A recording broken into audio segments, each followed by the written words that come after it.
All right. Good day, everyone. I'm Dr. Michele Griffith, President of the International Society for Telemedicine and eHealth, based in Basel, Switzerland.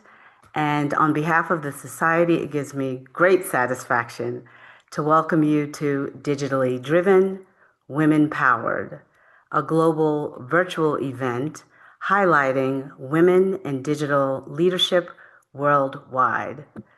We will hear from 19 speakers who are trailblazers and groundbreakers from all different arenas under the digital health umbrella. They are a glimpse into the significant impact, just a glimpse, of women who are making an impact on a global scale to improve health access and outcomes through the digital transformation of healthcare. I'd like to thank Frederick Levens, Vice Executive Director of the ISfTEH, for his unwavering support, and Administrative Assistant Alicia Jincio for her tireless efforts to bring this event to fruition. As global leaders, we've made progress, but we still have plenty of work to do. Women deliver the majority of healthcare globally, but remain underrepresented in leadership. The World Health Organization, as part of its global digital health strategy, includes gender equity and inclusion as a necessary component of achieving universal health coverage.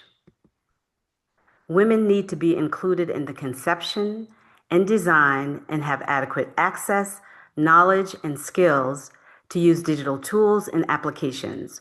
More women should be educated and trained to work in the information and communications technology sector and be promoted to leadership positions.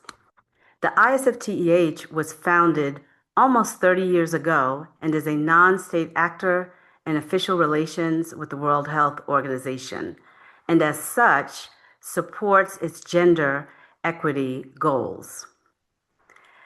The Society is a global nonprofit network advancing the adoption of telehealth, digital health, and virtual care. With members in over 100 countries, we connect healthcare professionals, researchers, innovators, and institutions to foster knowledge exchange and collaboration. We have a number of focus areas, including global knowledge sharing, interdisciplinary collaboration, digital health education, accreditation and standards, policy, compliance, regulation, and cross-border telehealth, capacity building, and digital health equity. We achieve these goals through working groups on specialized topics, webinars, podcasts, international conferences, and partner events, education programs, which include digital health courses, ISfTEH endorsed programs and training. We have an annual student research contest and awards event. We support the WHO Global Digital Health Strategy and the Global Telemedicine Community of Practice.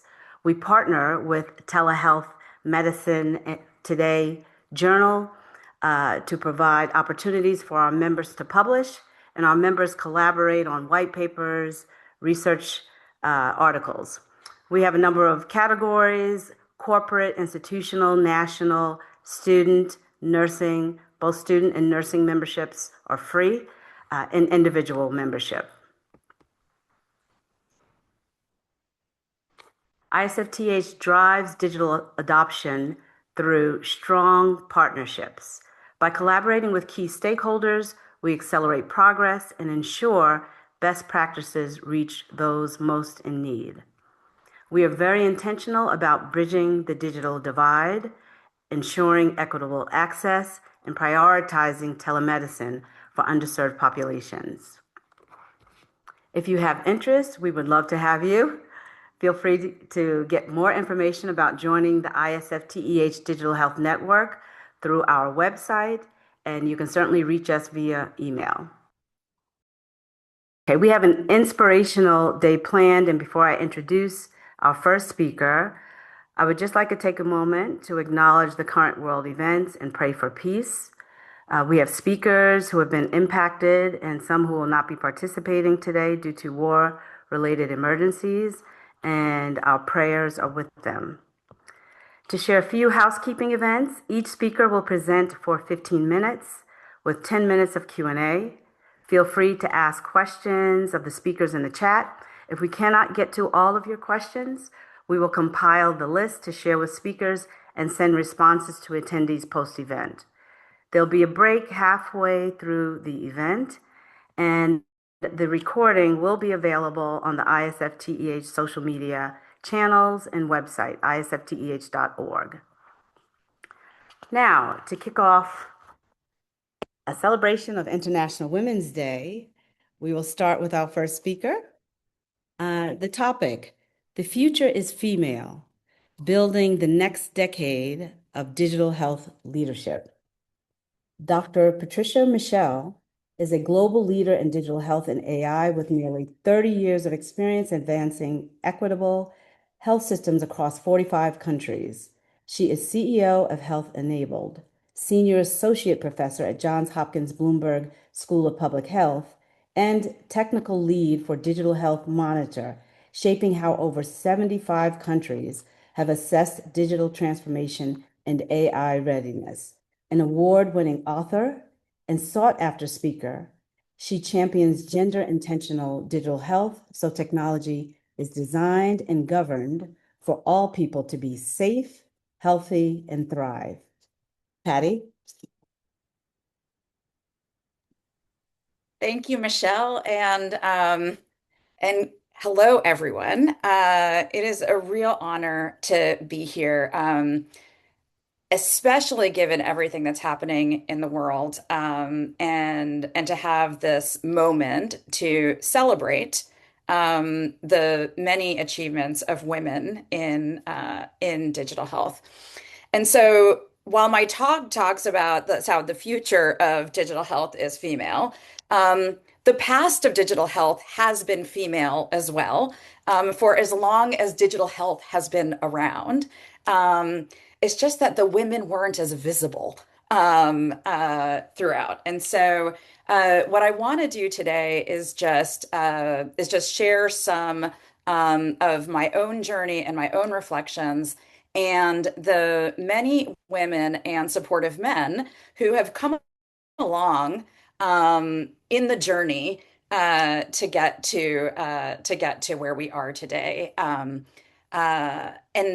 before I do anything, I just want to express my sincere appreciation for the International Society for Telemedicine and eHealth, because I don't know if you all know this, but you all have been completely instrumental in my career in mobile health and in digital health. And it started at the Meditel conference in 2006. And I don't know if Frederick is still on the webinar, but in case he is, I participated in that conference. I was presenting my PhD research on health-related uses of mobile phones in Egypt.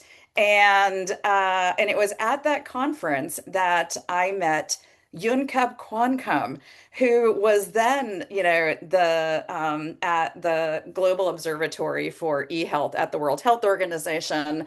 And after my presentation on my PhD research, he pulled me aside to invite me to work with the World Health Organization on a landscape of mobile phones and health globally. And it really completely transformed my entire trajectory because I had done my PhD on mobile phones and health, never actually thinking I would work on it. It was more, I was doing my PhD so I could teach, and I was really interested in teaching. At the time, I had spent, a few years working in various countries on perinatal neonatal health research in Egypt, on primary health care in South Sudan, on female genital mutilation in Somalia, and had not actually thought about technology and health. And I took a break, worked for a dot-com in New York City, got really interested in technology and health, and then decided to pursue my PhD in the early 2000s on that. But it was really that moment that completely, at that Medi-Tel conference, that completely changed my career and my trajectory. And my story has been a lot of that. Throughout my journey, there have been so many amazing people who have either seen my potential and kind of helped facilitate different aspects of my journey along the way. And up until that point in 2006, when I met Yun Cap and Friedrich and others at the Medi-Tel conference, it was a lonely journey. So from about 2002 to 2006, like nobody was really looking at mobile phones and health. People kind of, when I told them what I was studying, they looked at me like I was a little crazy. They kept asking me if I was interested in, you know, cancer and brain cancer and how mobile phones were causing brain cancer. And I was like, no, no, no. I'm really interested in how we can use mobile phones to improve access to health services and health information, particularly for people who just didn't have access to information or health services before mobile phones became as widespread as they were becoming.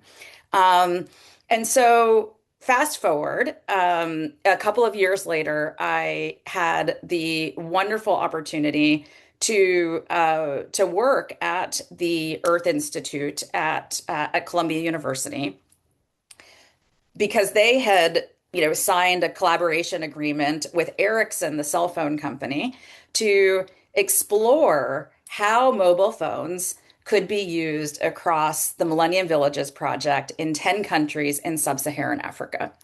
And a friend had passed my CV to Jeffrey Sachs at the Earth Institute. And I kid you not, I received a phone call at, 7 p.m. on a Saturday evening at my parents' house in northern New Jersey because I just finished my PhD and I was trying to figure out what I was going to do next. I was working at Rutgers at the time. They had a Center for Mobile Communication Studies. But I decided I really wanted to live in New York City. And so I get this phone call at 7 p.m. and it's Jeff Sachs. And he's like, "This is Jeffrey Sachs." And I was like, "Are you serious?" This is Jeffrey, you're calling me on my phone. And he was like, "I was wondering if you would be available tomorrow for a brunch with the CEO of Ericsson. Somebody passed along your CV, and I think you would be perfect for this project that we're exploring, doing with Ericsson to look at how mobile phones could be used in these 10 countries in Africa." And I was like, absolutely. Like I will so be there. Send me the address and and so began or continued this amazing trajectory that I had in terms of just amazing people that kind of saw my potential and were able to kind of put me in like the right path. And in the early days of mobile health, there were a lot of female pioneers, actually, that probably people don't fully appreciate or recognize. I don't know how many of you remember Holly Ladd. She worked for Satellite and was one of the first people to look at putting health information for healthcare providers in Uganda and other countries in Africa on PDAs. Does anybody remember? Like I had a PDA. Anybody remember PDAs? And then Rose Donna, who was working with the International Red Cross Federation, doing early surveys on PDAs. And so a lot of the early innovations that have evolved into some of the applications that are just much more actively used today came from those early pioneers in mobile health. And there were some events in the early days where it was like the women of mHealth because there were no men doing mobile phones and health, including, some male colleagues now who at that time, who are now renowned in the digital health space, who at that time would say things to me like, I'm not drinking the mobile Kool-Aid, because they were just not that, they were much more interested in the internet. They were not that interested in how mobile phones and communication could change and improve access to health services and health information. And in that time, I had lots of opportunities to, help convene and mobilize the community. But it was not easy. Being a young woman in this space, I remember after I convened a very high level session at Columbia University, a colleague ended up like patting me on the head to tell me that I had done a good job. And at that time, I was still quite young in my career, and I didn't know how to respond to that action. Or I was told that I was smarter than I looked. Um, and which is like one of those things where you're just kind of like what am I supposed to do? What am I supposed to do? And that like, thank you, I think. Um, and so it went. And that journey evolved and quite quickly, between, the first mHealth Summit, which was a lot of women representation globally, from, Sub-Saharan Africa, Asia, Latin America, to the second mHealth Summit, it became a very crowded space. And there were fewer and fewer women who were visible in the space. And and I remember getting email after email from women in mobile health who were getting frustrated because they were seeing the program for the second mHealth Summit come on board, and it was like white male speaker after white male speaker after white male speaker. It was not representative of the work that we were all doing in the countries where we were working, etc. And I had a wonderful student of mine at Columbia do an analysis of the program. And lo and behold, on the program, it was like 10% female, 5% people from low and middle income countries. And so we wrote a nicely diplomatically written letter to Richard Scarfo at the Foundation for the NIH, who was leading the event at the time. And I kid you not, within 5 seconds of sending that email, I received a phone call. Um, this is Rich Scarfo from the Foundation for the NIH. I received your letter. How do we fix this? And it became an incredible collaboration with him, with the event. And then eventually, I became the head of the mHealth Alliance. And part of my job was to actually help facilitate and organize the mHealth Summit, and really try to raise the profile of the many women that were very active in the space and working working in the space. But it was like not ever really easy. It was always very challenging because a lot of times women would defer to their male colleagues to speak on their behalf and not want to be as visible and as noticed in the space. So with that, just to say that there have been so many people throughout the journey that have really helped facilitate and raise the profile of women. Now more than ever, Michelle, you presented, the data on this. What we're seeing are, you know, a lot more women in health service delivery roles, but very few women in digital health leadership, in digital health governance. We did a gender study in Ethiopia this past year, and we found that, of 25 people involved in the national digital health strategy, only two were women.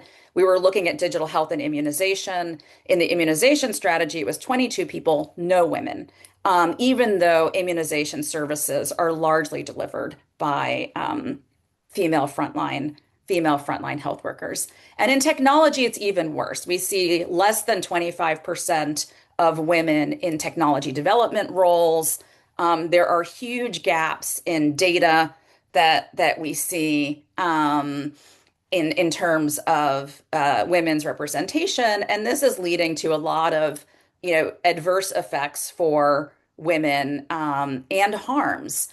And unless you design with and for women and you take a largely femtech approach, we are going to see more and more dangerous outcomes coming out of AI interventions and digital health interventions. And what gives me the most hope now is I work on gender intentional digital health. I teach a gender intentional digital health course at Hopkins. Um, and for my students, they are not, asking, the question about whether or not digital health and should be equitable. They're asking why it hasn't been yet. And to me, and it's largely women, and to me, that is why the future of digital health leadership is female. Thank you, Patty. That was a wonderful walk through history. And I think the key point is that we've been there, we've been here from the beginning, right? We've Yeah. been here from the beginning. Do we have any questions for Patty? I'm looking in the chat. Frederick, help me out.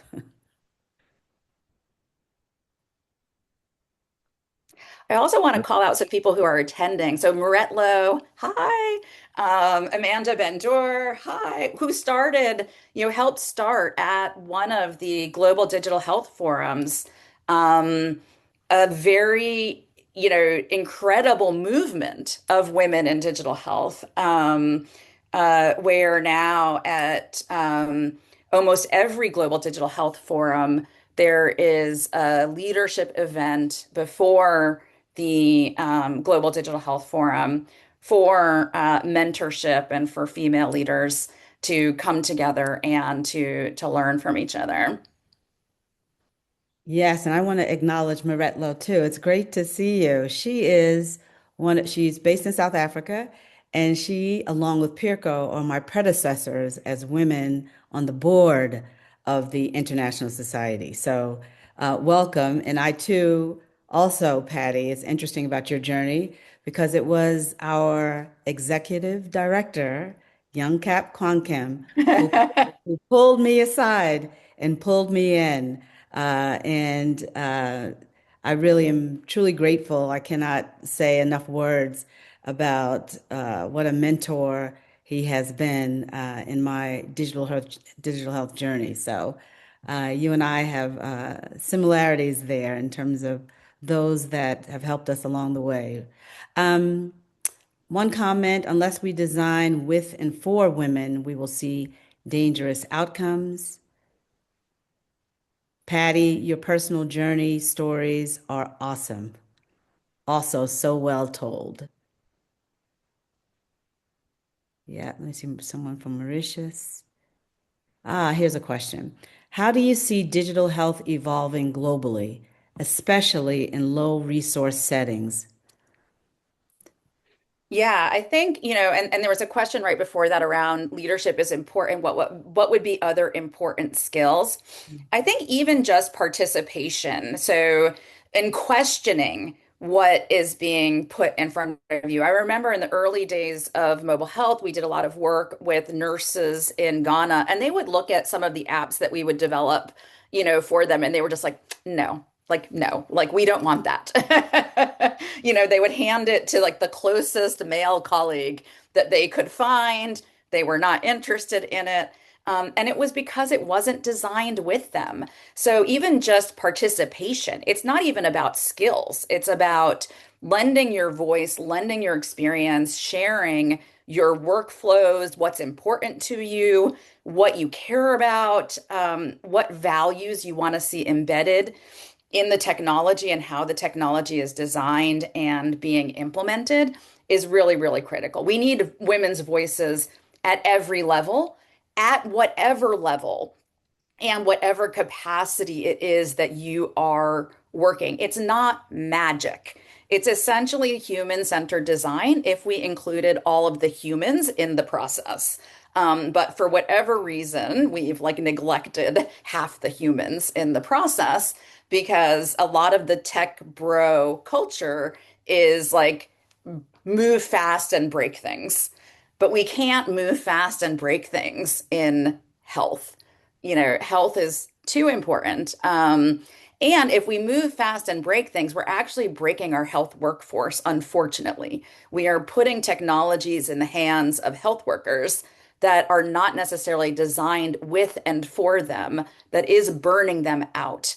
And so we really need to be rethinking a lot of these things. And for, the health for, low resource settings, mobile health is still very, very viable. We're seeing a huge resurgence and interest in using mobile phones, both the voice capabilities of mobile phones as well as like text capabilities, USSD capabilities, even of basic handsets.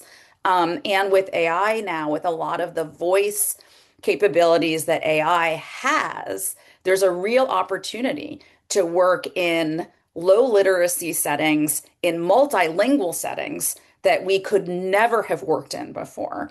And so there is a real opportunity there to reach people in ways that we have not been able to reach them in the past. So a lot of really great opportunity. But we have to listen to people and we have to engage people in, the things that are really, really important to them. So even thinking about some like basic interventions can make a world of difference. Thank you. Thank you. There are several questions, Yeah. and I'm sure we're going to have to schedule a follow-up panel discussion to even cover. I think there are just a number of topics that we could explore in depth. But due to this time, I would just like to thank you. As I mentioned, any questions that are not covered, we will ensure that we share the responses at a later date to our attendees. Um, Wonderful. so yes, yes, Thank you. And I look forward to hearing everybody's talk today. yes, me too, me too. So our next topic, bridging the digital divide, empowering every woman's access to care, will be delivered by Dr. Sriyani Padmalatha. Dr. Padmalatha is a nurse scientist and assistant research professor at National Ching Kung University, Taiwan, with expertise in AI-enabled mental health, emotion recognition, and digital health innovation. She serves as chair of the Nursing and Midwifery Working Group of the ISfTEH and is a co-investigator and international practicum coordinator for the Ministry of Education Taiwan-funded talent cultivation program for women in AI and digital health technology. Her work focuses on empowering women, advancing equitable access to care, and strengthening the future digital health workforce. Sriyani? Hey, thank you, Michelle. It's very great introduction. I think so. Oh, because I'm Dr. Sriyani Padmalatha. So I am a so much action-oriented person. So I want to do action instead of the description. So I would like to discuss with today what I did till now in my short time of this digital health cultivation era. So let's share my PPT first. Mm, Okay, I think you guys can see my PPT.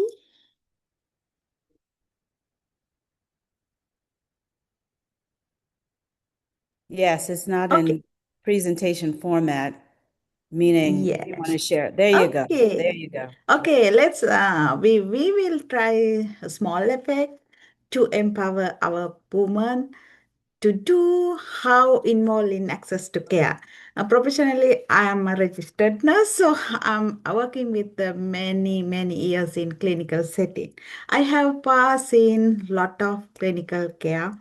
How is burden with low resources setting? I saw previous question also. They are talking about like this. So let's see what we can do and what I did during my journey to enhance how to say digital skills or knowledge or practice in healthcare, or how our young generation empower to the access to care, especially women talent. So as Michelle mentions, woman for when it come to like nursing, because I come from nursing background, most of the nurses are the main platform in the healthcare. We call the backbone of the health system. So like this. So and working 70% of women represented in global healthcare and also the social care workforce. If digital health is the future healthcare, definitely because of that, women should be the leading in healthcare. Not only always we're talking about the resource compact setting is more good or more better services is happen, but actually not only the resource fulfilled setting, also rural population, low low income communities, even women caregivers, all the adults, those all people are vulnerable for when it comes to digital technology or this amazing AI development. I think somehow it's also developed countries is ongoing or happening. So we have to think about how we can do or how we can develop. What Patty mentioned that in Africa or the other country, how they choose to men dominant to develop AI technology, even in woman dominant healthcare setting. But actually, it's not only the woman dominant, but also it need to be some, some kind of motivation. How we can come to this big, audience or big table. So, so first off, we need to understand what is the digital dividing. It is what is the access gap. We think that access gap is the fundamental barrier. So internet connectivity or availability of the digital devices, it's just like a basic infrastructure. And also the Patty mentioned that skill gap. Yes, there are a lot of skill gap in female healthcare workers, not only female healthcare workers, even female society, other society as well. And also the training, skill training, all those things. Most important in the leadership.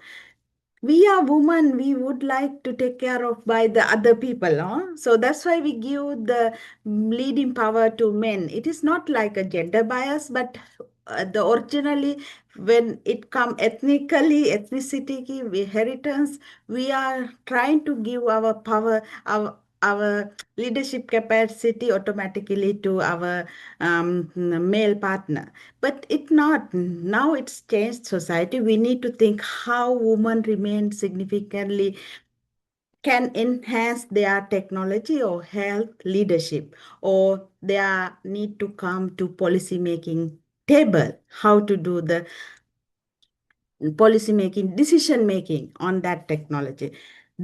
Digital dividing required not only technology, but also the leadership, definitely education and global collaboration, what we are doing now, currently like now.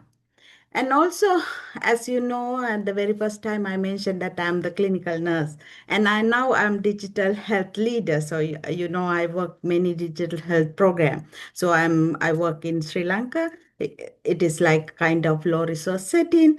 Then after my PhD, I exposed to the Taiwan, and I work as a research area, especially I work with the interdisciplinary research in AI, wearable technology, or digital mental health care app. And also in 20, I want to say that I want to tell during my PhD in 2019, one day I suddenly joined this kind of webinar as a participant. On that day, I recognized the Frederick and Frederick, I think Frederick father, at the time he's the leading person, or and also the Professor Jungkap and Claudia. So after Claudia step back, she's the one who represent me, he introduced me to chair as a the nurses and midwifery working group in ISfTEH in this society, and I work with more closely Claudia and Professor Jungkap. I want to say remind Professor Jungkap is currently is not having good health condition. Even those people understand my uniqueness, and have I had chance to globally collaborate through my leadership to enhance digital health and digital mental health. I want to discuss with you what digital health things that I contribute as a senior research fellow. We do AI based emotion recognition. Actually, we are trying to capture your face as a picture, and we try to identify your emotion, whether you are happy or whether you are sad. That's what our main project, what we do, and we call it ICME system. If you can see the ICME system, we published this research project in Journal of Affective Disorders 1 month ago. So we see that we can identify depression using your facial expression and your emotional picture. So we can take a picture and we can say that you are happy or sad or you having some mental disorder. And also we use the digital mental health app, which can test your mental health status, and you can chat with this chat box, and then chatbot say you whether you are depressed or sad or need to go to see the doctor or not. So those kind of things we in our lab we are on doing. This all project conducted leading by woman PI, principal investigator. And also we do the viable biosensoring and HRV monitoring. This small gadget, you can see your heart rate and those things, and we can collect your data and send to cloud system. Then your doctor can see those things we are working. And also we do the whole to connecting holistic model as a AI supported risk detection model. So what these all project conducted by the women leaders, and also most of the team members are women.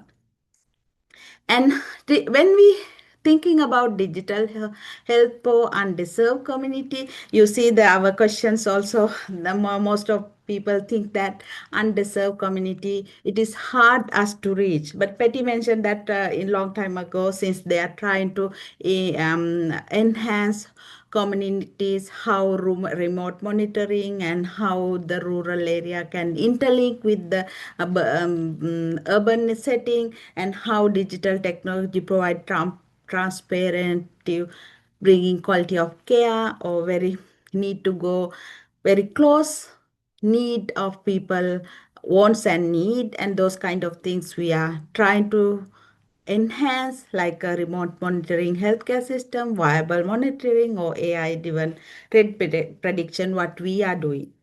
So in this is currently what we are involving in the home care setting. We develop a project to link all home care setting and hospital by holistic approach of the clinical, where I do currently enroll in, and my lab I do mind body integrated intervention, parasympathetic regulation, and music therapy for cardiovascular home care setting, and all those others what we are doing with other multidisciplinary team. And collaboration of the digital health, and also we have global collaboration. I collaborate with Sri Lanka, Taiwan, and also the USA and the other countries. And I would currently I involved in ISfTeH as a chair. I will do, and also I will interlink with the International Society of ICN with my leadership program cohort. So we work on the collaboration pillars, academic partners, and also the interdisciplinary network, and also we develop policy and advocacy. And why women lead in digital transformation? Because we nowadays we have more and more women researchers, and definitely it come to nurses. There are a lot of nurses are involved in, and also the nowadays women are the innovators. Like Patty mentioned, women can think more innovative because we women can lead the some small uh, icon. Just example, your home, the woman is the leading all the resource management. It's mean woman can lead more than other what we, and our hand like a god, so we have many hand to do some many tasks within one time. That's how we can empower our woman. So that because of when women lead, health system become a more responsible, more equitable, and more innovative, like your mother. And empowering in the next generation is my another target. We monitoring a student, which we are working with our project, and also we do the interdisciplinary training and AI and health education, and also the STEP leadership for women. Those projects we encourage, we ongoing with the empowering next generation. So this is our Empower Path, how we develop the interdisciplinary trainer program at National Cheng Kung University. You can see the our NCKU STEM mental health LinkedIn page, what we are doing and how we collaborate. And this is our team. We developed the 3-stage project. Stage one, interdisciplinary foundation, like we build in T-shaped talent, then we build in the step, and then we will develop the part shape talent. So this is what we are doing now. And also future, what we can do, we can AI enable personalized healthcare, definitely viable, and remote monitoring are ongoing, and we need to advance, and also inclusive digital health system to enhance our women can empower with using digital. And my take key takeaway message: digital health reduce inequality definitely, and women must lead innovation, and collaboration is more essential to understand what's going on in the future. So together, I think we can bridge the dividing. Let's work together, ensure the digital health empower every woman, every nurses, and every community worldwide. Thank you so much. Thank you. Excellent presentation. And we have some time for questions. Let me just go to chat.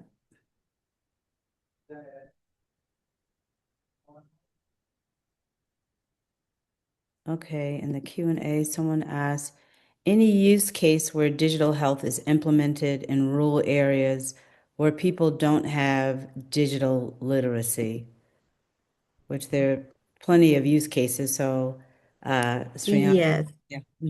yes, that is very, yes, that is most challenges. That's why I said that we need to develop the skill, we need to train skills, we need to enhance training, capacity building, and everything to empower the digital health literacy. Actually, currently, I would say that most of the young generation, even they are in the rural setting, especially during COVID-19, they increase their digital health literacy. Actually, it automatically, actually, they have different program, but automatically when it come to the like during COVID-19, it's automatically empowered. I could say that even people, those who are in low resource setting, they could enhance their knowledge, skill, and practice somehow about digital literacy. But we need to do more and more to empower because technology day by day will enhance more and more. So we need because technology will develop day by day more and more. It's like a dramatically development. So we don't know what happened today and we don't know what happening, but what will be in tomorrow. So it's mean digital health quite dramatically develop, so we need to enhance. But I think there are a lot of resources we can use. Yes, and thank you for that response. There are actually a number of speakers who will be able to answer that question as well. Yes, there are many successful cases of digital health implementation in rural areas. So we will be addressing that throughout the day. Another question for you, Sriyani. Greetings from South Africa. Professor, we are looking for a partnership in mental health training you just discussed. Is there an app that is scalable for this? Yes.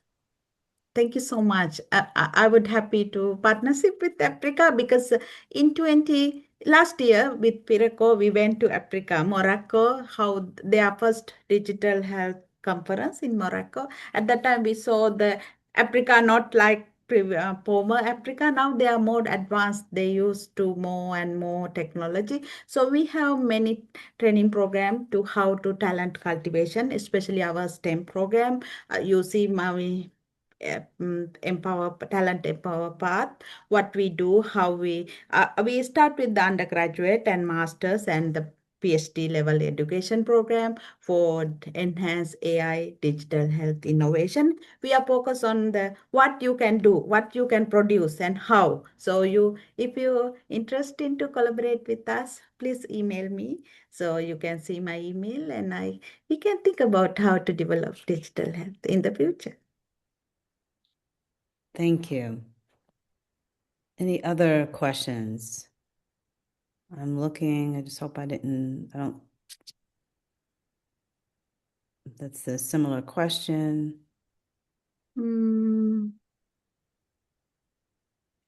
It's another, okay. What is? I think. Okay. I think we're Yes. good. Okay. Yes. All right. Thank you. Thank you. Excellent presentation.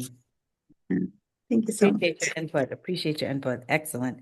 So we will move on to our next topic, the power pivot, women transforming healthcare through digital innovation.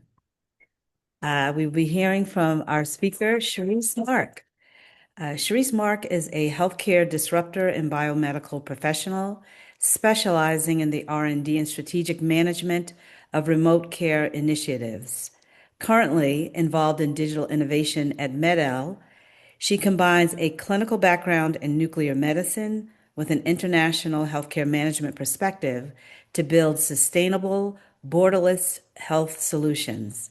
With over a decade of experience in project coordination, Cherisse is dedicated to driving digital transformation and fostering high-impact collaboration across the global healthcare ecosystem. She focuses on topics such as sustainability, equity, and accessibility. Cherisse?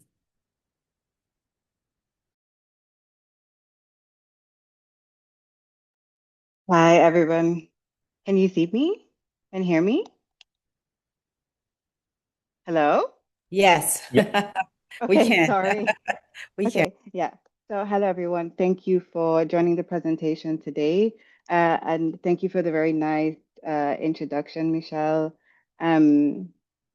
This topic of women and digital health is very important to me. And I want to start with a scenario. How many times have we heard of women going to their healthcare provider, going to the hospital, and having their symptoms be ignored? Not everyone is capable to describe their symptoms in a medical capacity exactly how it is needed. And often they feel ignored, they feel shame. They're told, you know what, I think you're just having stress, do some yoga or something. It's that minimalization of women and their understanding of their self. Like we are 100% the authority on our body, and we know when something is wrong and that we need help, but not often we don't get the help that we need. And this is often quite dangerous. This leads to poor outcomes for women. So this is the problem. Women are 50% of the population, yet they're underserved in healthcare. Symptoms are often dismissed or minimized, and systemic bias affects diagnoses and treatment pathways. I think this was mentioned before, and this is a problem that is global, and this is something that that everyone in this community is paying attention to remedy this. That we have to make these numbers better. We have to develop products that allow for better diagnosis and treatment for women in future. And this is across all countries, all nations, and all resource areas who are lacking resources. But yeah, this is the problem. And as a researcher, I think what I highlighted before, one of the important parts is the data gaps. Data is quite important. It's the foundation of everything that we develop. And this has historically been male-centered. And this kind of research has left blind spots. Yeah, it does not build a full picture of what women need, and it's based on a full aggregate. So we need to separate those things. And because of this, if this is the foundation, you have a delaying diagnosis and increase in adverse effects. And what we have to strive for is for better inclusive data and better outcomes. This for me is quite personal and important that we understand at this level that we need to make improvements here. Why does this matter? Ignoring women's health harms their families, it harms economies.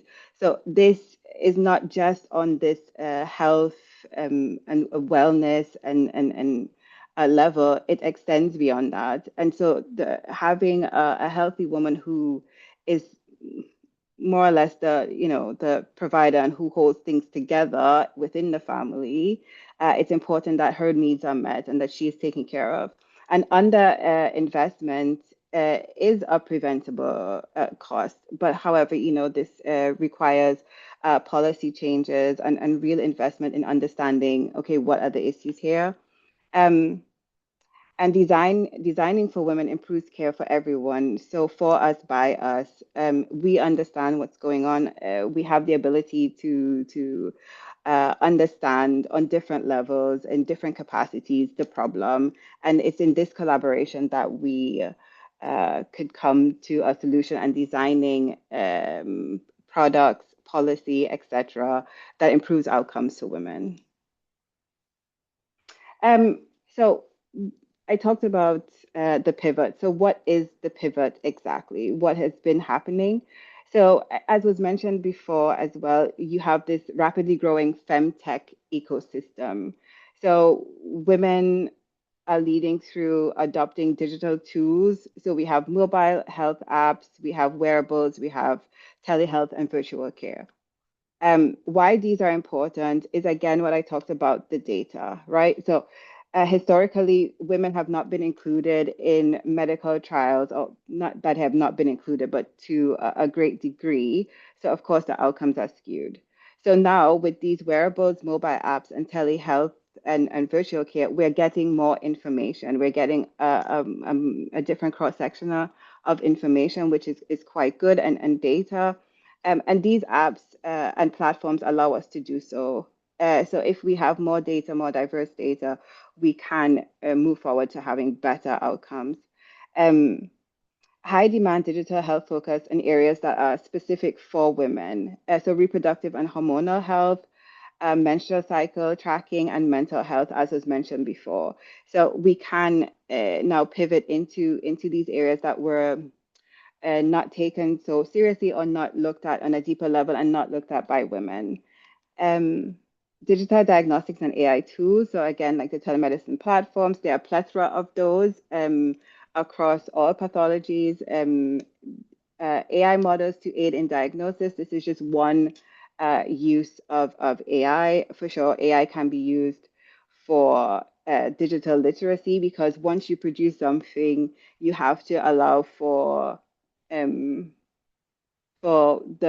people that are using it to understand exactly what is happening. Because in my experience, I have quite often seen, and it was mentioned before, that when an app is developed, it is not quite often used correctly because people just don't understand how to use it. And the AI could, aid in helping with that digital divide for education, right? And also, promote outcomes that are specific for women's needs. It can really be tailored for that. I'm going to focus a bit here on femtech system change. So women-led innovation is redefining diagnostics. Inclusive data sets produce better clinical tools, and privacy and innovation coexist. I want to talk about privacy and innovation here a bit, because with data, privacy is quite important. I mean, it's also legal, but what I'm trying to say is that we should also try to contribute or use these apps and provide our data, because it's only in doing so that we will have the information that we need to move forward. It will give us that good foundation. And here I just listed some interesting women who are leading this femtech change. So Ms. Ida Tin, I think she coined the term femtech. We have some others like Jamie White, for example, who's champion of data-driven women health innovations. So, there's a lot of buzz going on. There's a lot of women who are in these roles, and it's just for us to come together, to collaborate together, and to keep producing things, and also moving out and letting other women and other people know that these things exist. I think sometimes we're in our bubble and we don't really know how to transfer this information and everything that's going on. As I said before, better data, representative and ethical. So if we have better data, it is much more representative. And I think this is important because if we introduce AI, we're now we're putting the AI on top of faulty data or data that is incomplete, data that is not representative. And I remember what my IT teacher said, garbage in, garbage out. So we really have to be quite mindful of this, and also, and also, if women are at the forefront of designing the R&D, etc., it is built with us in mind, and this will lead to better usage, better uptake, better outcomes. In effect, also, it would lead to also better policy. It would protect privacy and enable progress. So again, this is why I think using these apps, etc., would lead to having a better source of data. And another thing to highlight is, I think a lot of us could see ourselves in the story I told at the beginning, that it's no longer an anecdote, right? If we keep using our apps, this time that we're in with all these options that we have, it's no longer anecdotal.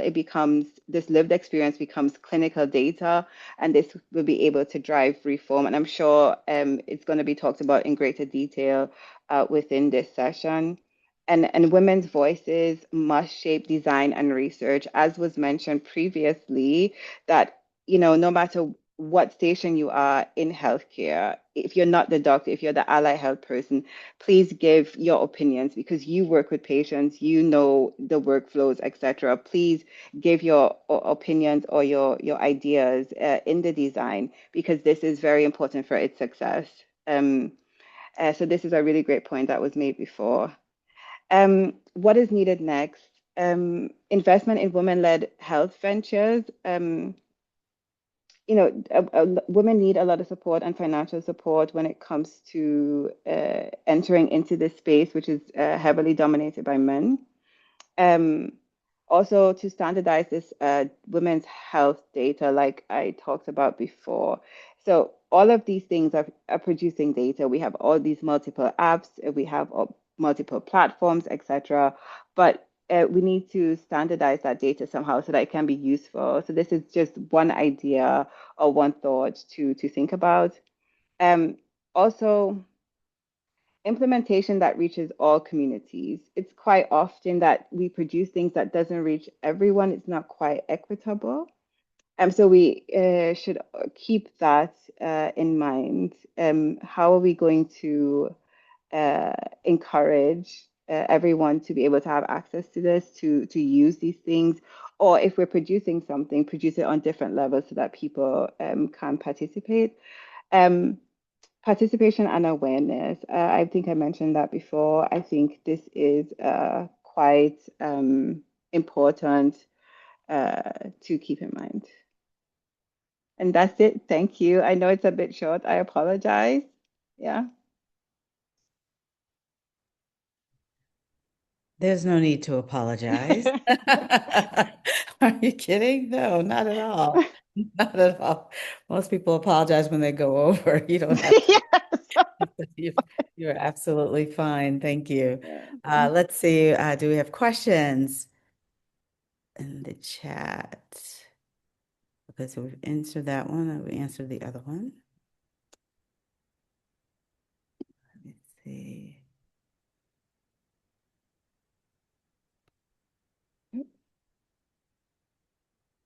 Yes. To Lloyd's. Yes, Cherisse. Data bias is likely to contribute to systemic failures in AI as well. I think that was an important point that you highlighted during your presentation. And I too like your professor's phrase, garbage in, garbage out. No, really, it is packed with a very important point. So, Sriyani, did you have a question? Chime in. I I think you're would on mute. ask one question from the Cherisse. Cherisse, your presentation really interesting and great presentation, and it is Thank the you. way, the area that we are not focused usually. Data security and data bias is very important. And because we produce data in AI and all data is available, who care of those data? I'm data scientist, I use more data, and at that time we know the how to take data. But as a young generation, what's your idea about how to key in and how to keep priority, protect our data? I think I would leave that to another speaker. I'm not quite sure how to iron that down. But I think I would leave that to someone else if that's okay. Okay, so it's okay. Thank you. So actually, we need to consider this topic more Yes. prominently. Yeah. Your topic is interesting. Thank you so much. Thank you. I have a comment. Super important information. My mom's cancer diagnosis was found by a third opinion. She is a nurse and said, Keisha, I know my body, and requested that the last doctor really look because something was wrong. And after staging it, it had already advanced to stage 4.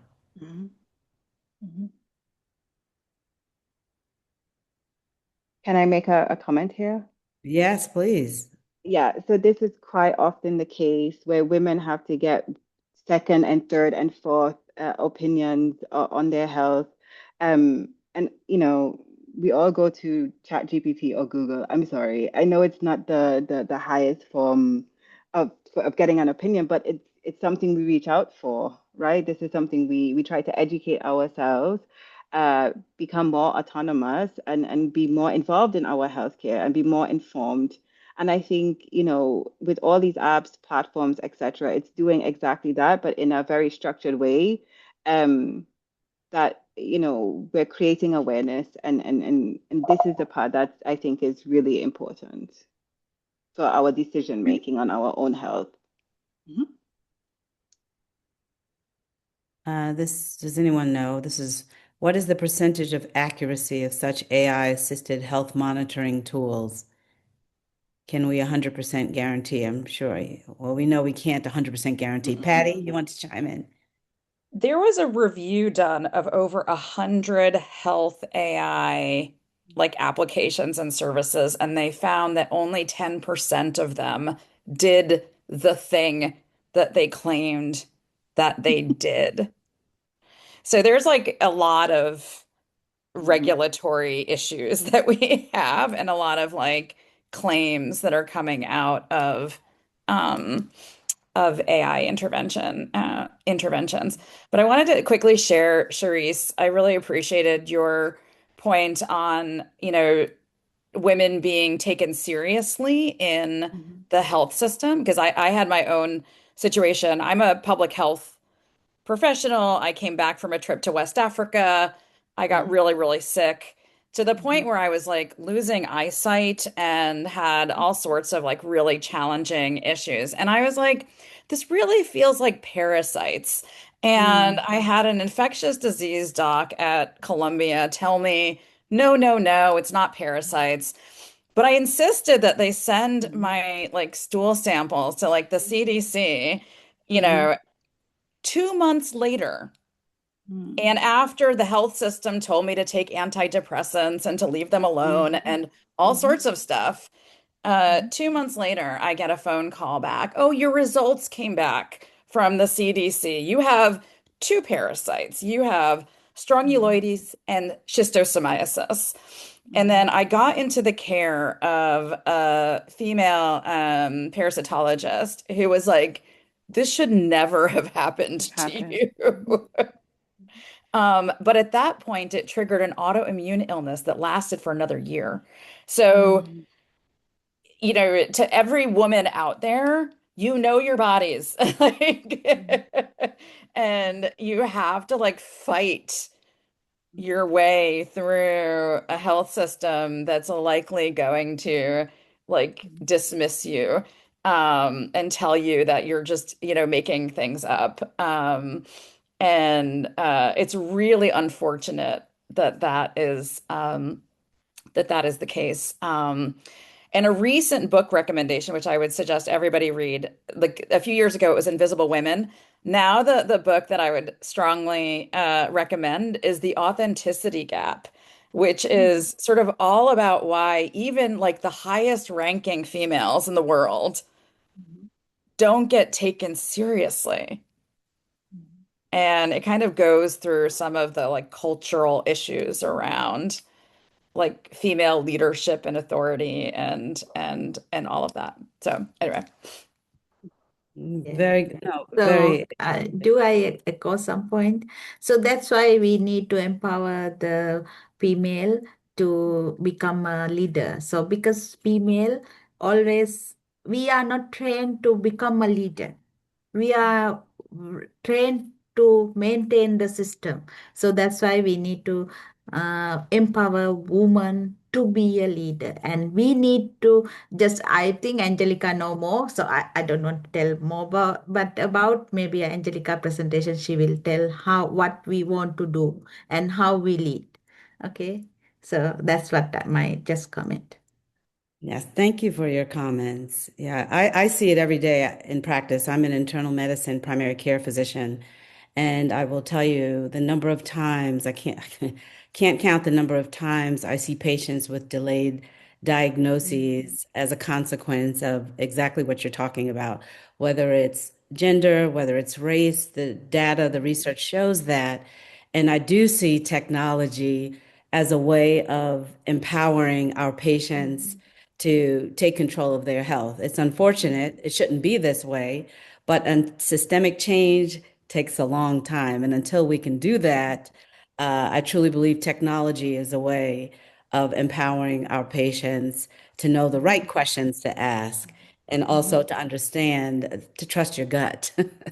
If you're not satisfied, trust your gut. So any more questions? Let's see, public health. Before we have about, let's see, we have about 8 minutes or so. And actually our next speaker is here, so we can begin if there aren't any other questions. Looking in the Q&A. Interesting topic, Cherisse. Is there a way to integrate data from different health apps into an RHIS? I think, can I palm that off on Lloyd? He's in the chat.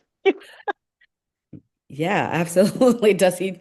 Yes, let me see. Can we, He's in here.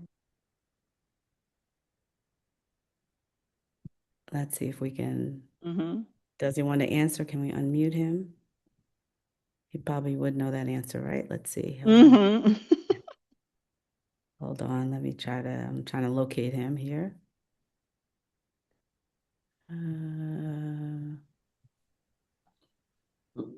Lloyd is not currently in the session, I think. Okay. Okay, he was He earlier. was there and he'll be back, I Okay. guess.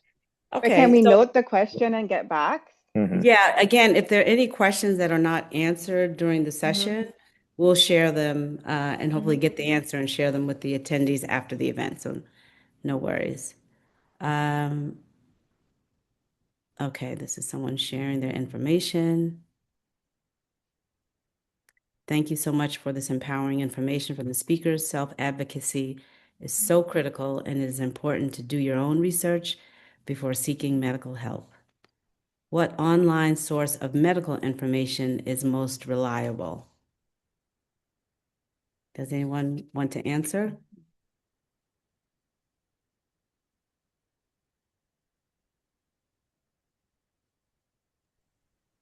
I mean, Patty? WHO is always, a lot of the work that they do is vetted and evidence-based. I think what we're seeing coming out of the United States, while it used to be very trustworthy, I would no longer. Unfortunately, there's a lot of misinformation and disinformation because of the way the business models are driven, that they tend to promote misinformation and disinformation over trustworthy information. And so social media is not a good source of health information. So it is, it is actually, there's a really good book that was written about how it's like architected and designed against women. And it preys on women, particularly as mothers. Um, and will like fuel a lot of misinformation and disinformation. And so, um, that's not a good, that's not a good source of health related information. I would say a lot of the associations, Yeah. there's an association for everything, right? ACOG, Alzheimer's Association. I think those will be a good source while we wait. And Yeah. not just with MD or Google, but yeah, at least the association has facts. Yeah. But I have a question, and to Keisha and Patty. So I'm currently in Trinidad at the moment. But what I realize is that people do not use these outlets like the WHO or any association for their health information.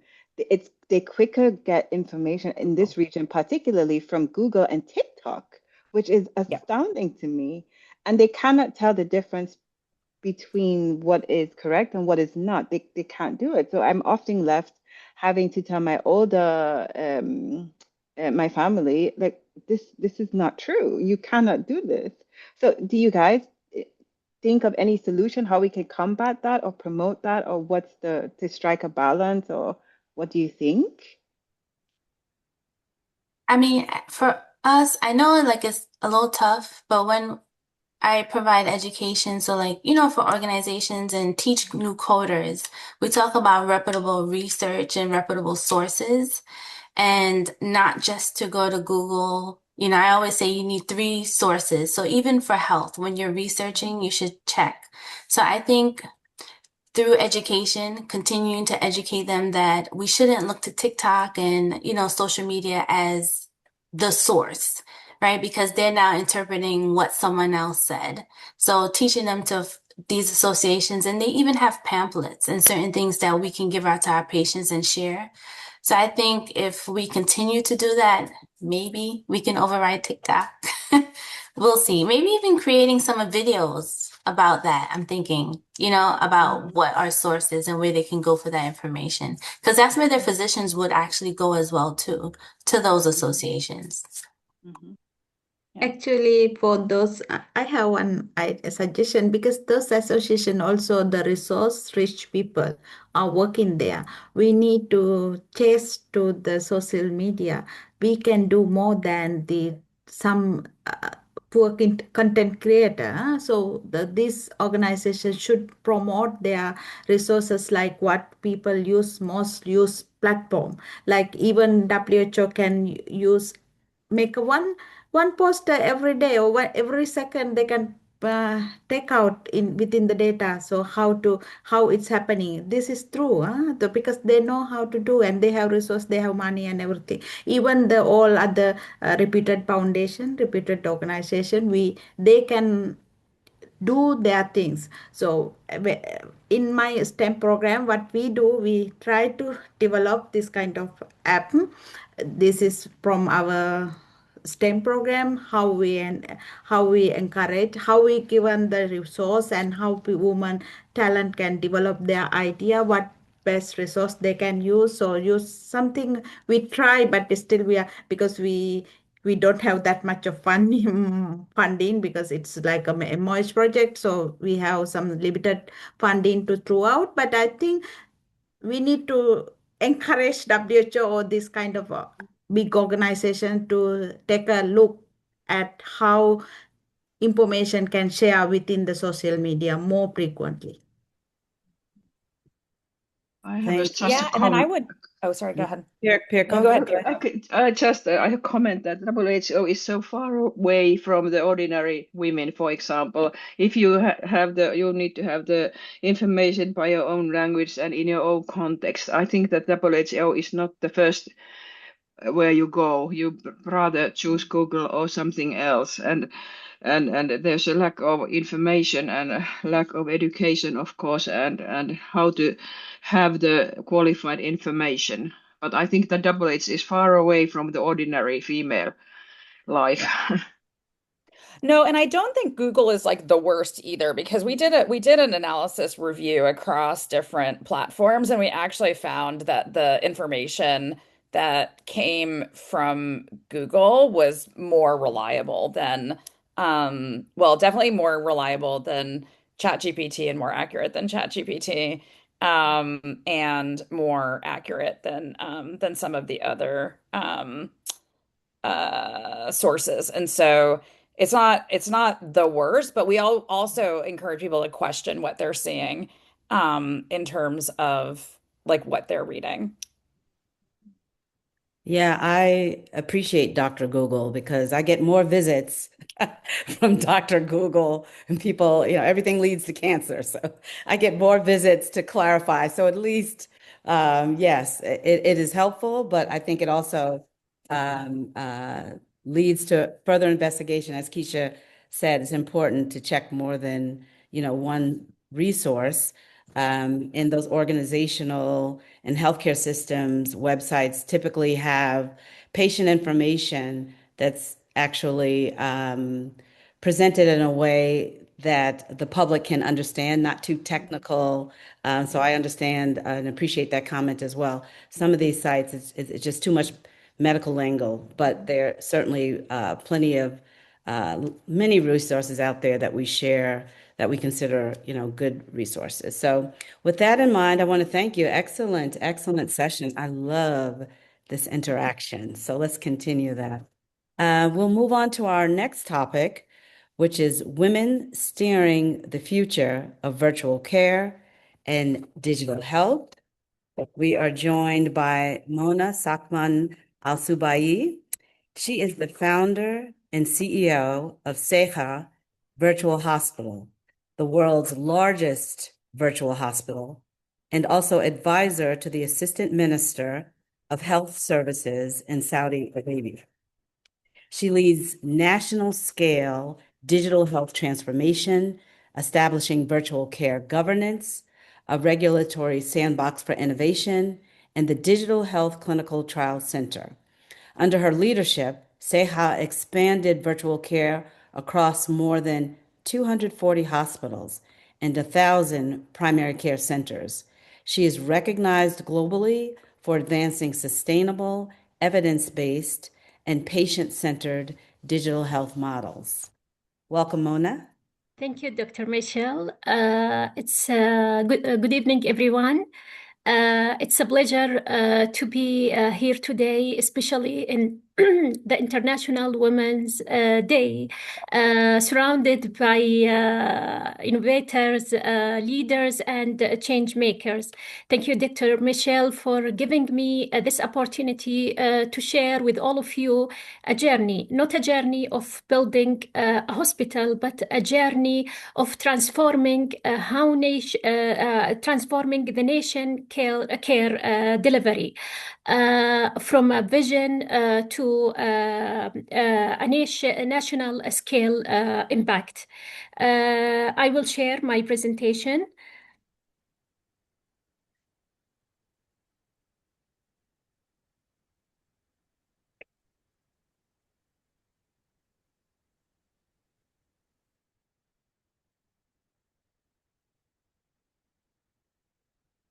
Can you see it now?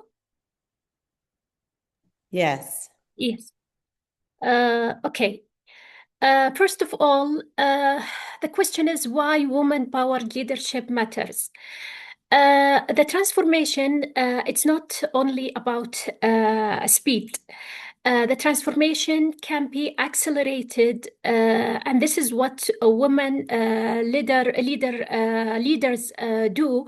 It is achieved by building trust before the speed, aligning a diverse stakeholders, and balancing innovation with the safety of the patients, embedding inclusion into the governance, and leading with emotional intelligence and empathy.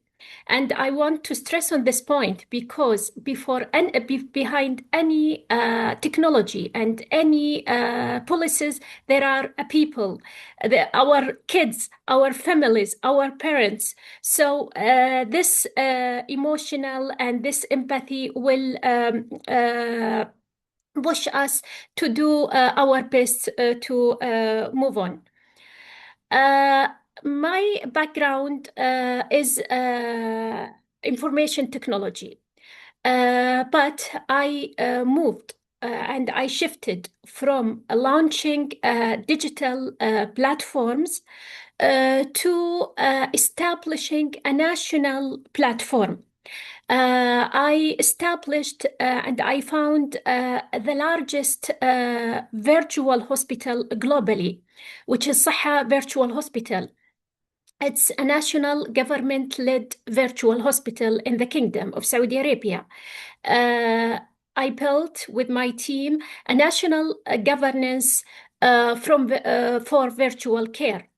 And we established a national regulatory sandbox to enable innovators and startups to incubate their innovative solutions in a safe environment. Also, we established a digital clinical trial center for evidence-driven national digital health ecosystem. When we talk about the transformation, as all of you know, the transformation is not only a technology. It's a governance before building platforms. It's a capability before scaling, and trust before speed, and clinicians before algorithms. COVID-19, it wasn't the origin of the virtual care, but it's a turning point for reshaping the healthcare system. It's the moment where the healthcare system leadership understood the necessity of the virtual care. How COVID accelerated the virtual care adoption? Because the decisions accelerated and the scaling was mandatory, and the patient's behavior have been changed forever. So since COVID, the digital became default, not anymore optional. We redesigned the care to be a patient-centric.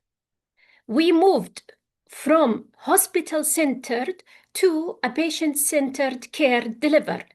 Instead of moving and traveling to the facilities from different areas or different locations, we moved the care to the patient wherever they are. Zooming into my country, the Kingdom of Saudi Arabia, we scaled the virtual care across the kingdom through a nationwide integration across the regions, a centralized expertise and decentralized care delivery, and a national governance model. All these points helped us to achieve our objectives in our Vision 2030 to improve the access to care, regardless the geographical distances, and to improve the efficiency, increase the quality, and reduce the costs of the healthcare, and to improve the patient experience and improve their satisfactions. We shifted from a connected hospital to a connected health system and connected ecosystem. Zooming into Seha Virtual Hospital. Seha Virtual Hospital is a national virtual care platform, as I mentioned, led by the government. It's recognized as per Guinness World Records as the largest virtual hospital, not largest only by the number of the connected hospital, but largest by scale, complexity, and integration. Also, it's accredited by a Canadian accreditation as a diamond level. Seha Virtual Hospital, it's not only a teleconsultation, but it's a healthcare beyond the walls. It provides acute critical care, virtual specialized clinics, multidisciplinary virtual committees, virtual medical support services, and home healthcare services.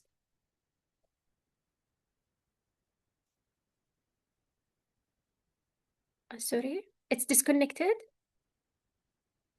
Can you see my presentation? Yeah, we can see your presentation. You're fine. Just a minute. It's disappeared from my screen. No worries. Take your time. Okay. I will reshare.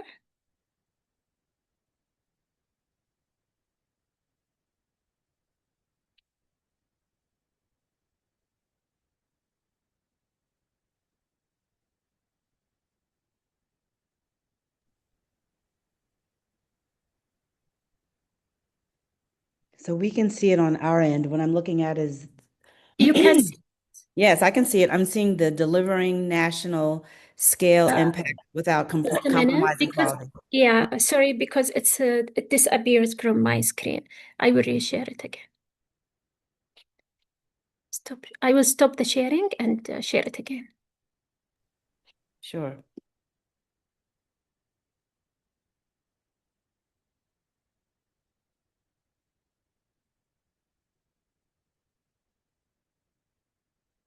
Okay. When we talk about the scale impact, the scale impact and the numbers that we achieved, we scaled without compromising the quality. We served, since we started, more than it's about 400,000 patients. We provide 45 specialty and 71 subspecialty. Our network, the Seha Virtual Hospital, is connected with a network of more than 240 hospitals and more than 1,400 primary healthcare centers across the Kingdom of Saudi Arabia. And the annual capacity is about 600,000 case yearly.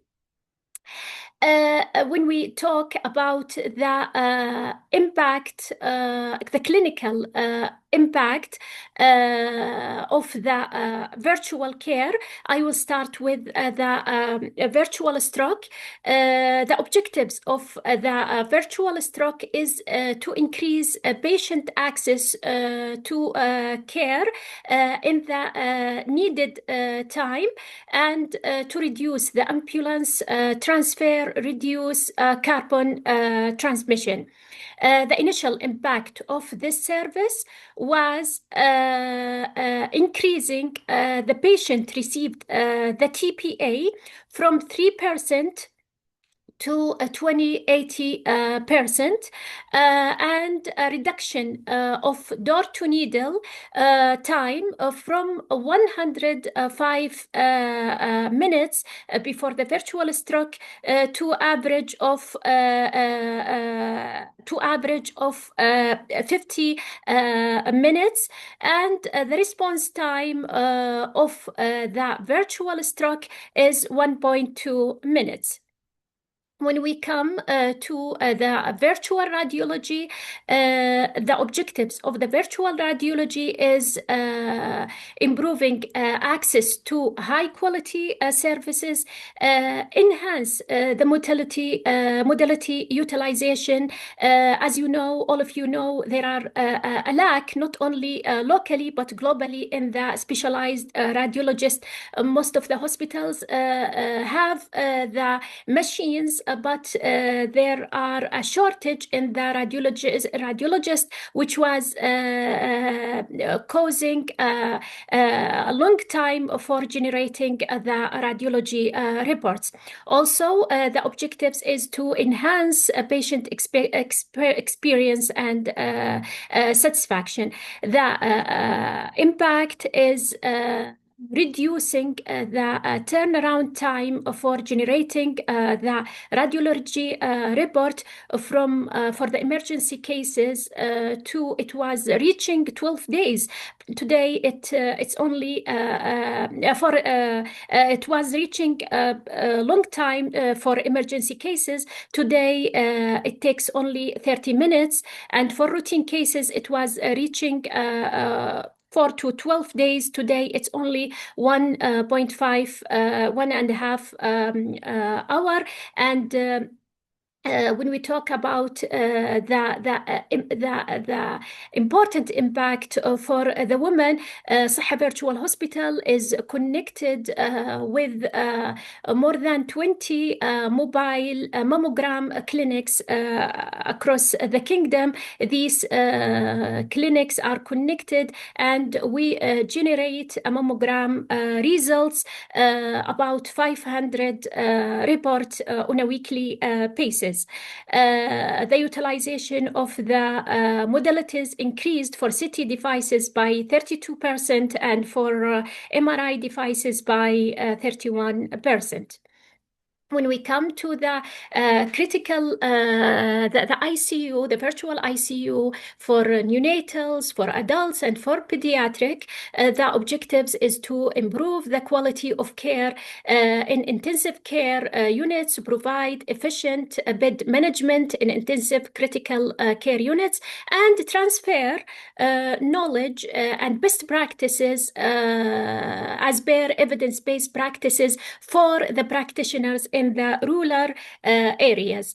The impact is 100% compliance to admission and discharge criteria, generated 653 DNR orders because of the meetings which are done between our specialists in Seha Virtual Hospital and the families of the patients in the peripheral hospitals. And the length of stay in the ICUs reduced. It was reaching 10 days. Today, it takes about, the average is 5 days. And we reduced the readmission to the ICU within 72 hours to only 0.8%. And when we come to the cardiology and the remote patient monitoring, our objective is to manage the cardiac failure patient remotely, ensure the high quality of care with the lowest cost, decreasing the number of the readmission cases. The impact of the cardiology services, the virtual cardiology services, is early discharge of patients after giving the patients wearable devices to monitor them remotely. They are discharged and they can be monitored in the comfort of their homes with their families. As I mentioned, 78% of the patient discharged within 3 days and 14% discharged within 5 days. And rate of readmission is only 1%, and emergency department visit is 4%. Dr. Michele, can you hear me? Yes, we can hear you. Continue. Okay. Actually, the virtual care impact is not only a clinical on a quality impact, but also it has a huge financial impact.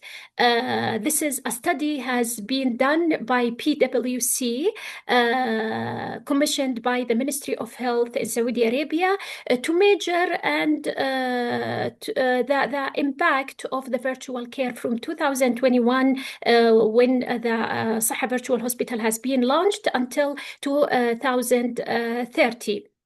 The outcomes of this study proves a number of main points. As you see, it can the virtual care could contribute up to 5% of the required saving of the MOH budgets, and if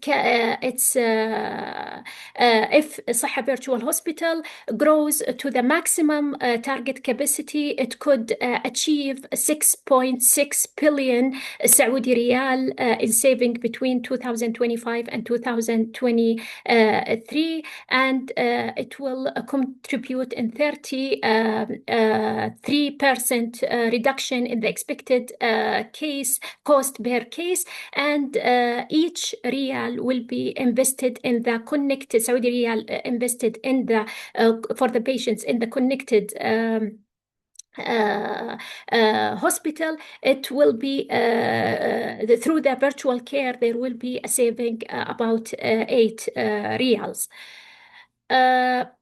actually, the virtual care has a larger scale, not only for the connected hospitals and the connected inside the country, but also it provides services to support in the events and in the crisis.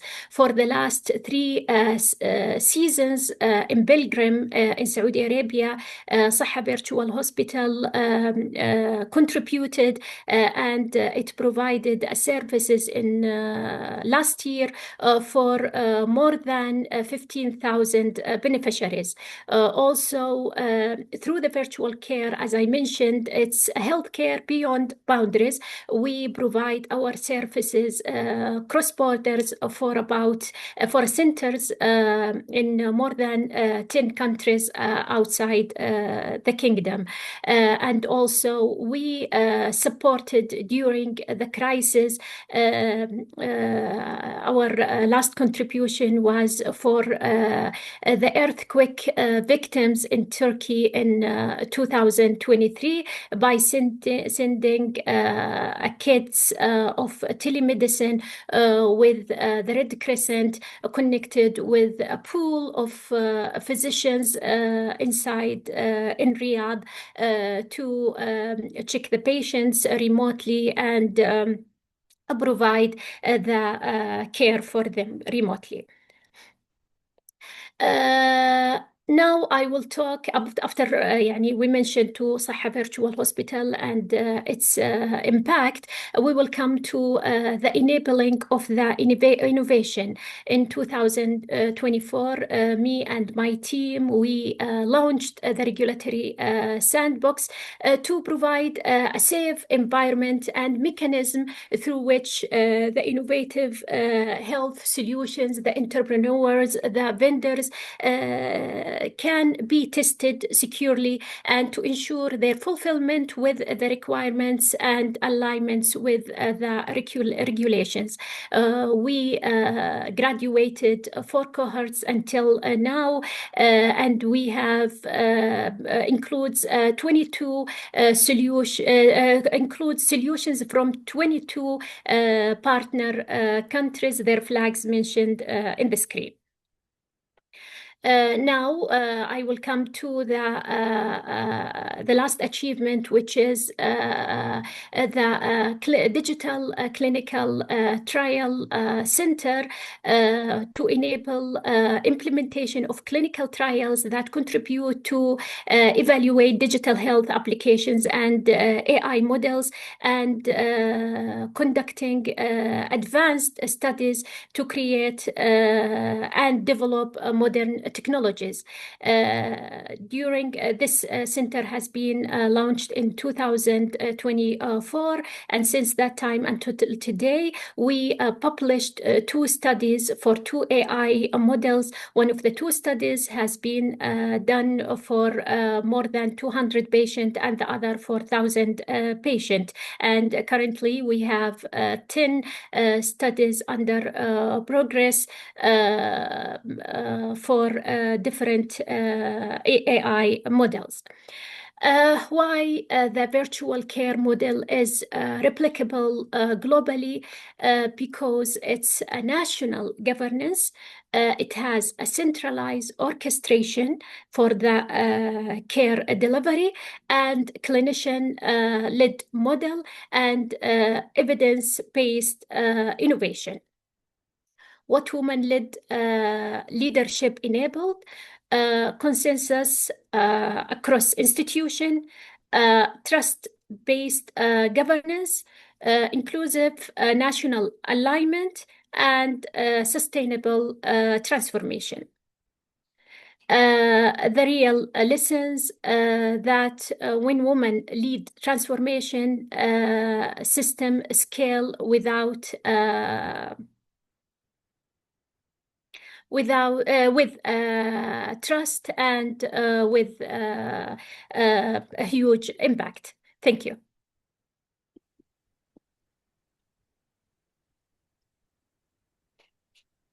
Thank you.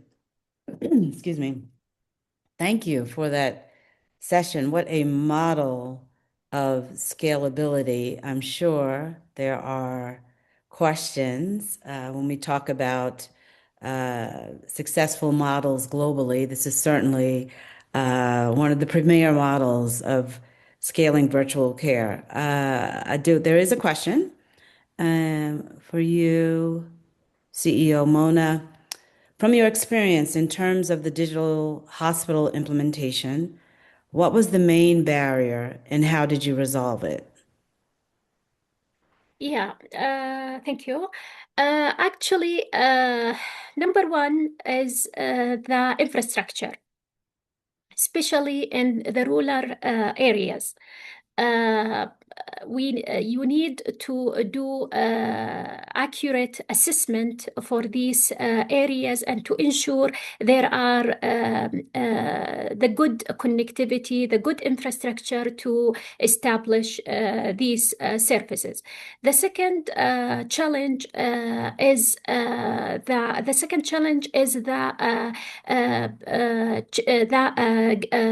governance, because as I mentioned, it's not a matter of a technology. It's not only a technology. You need to create clear workflows, clear pathways, establishing strong guidelines and protocols, and to train your practitioners and your the physicians to utilize it.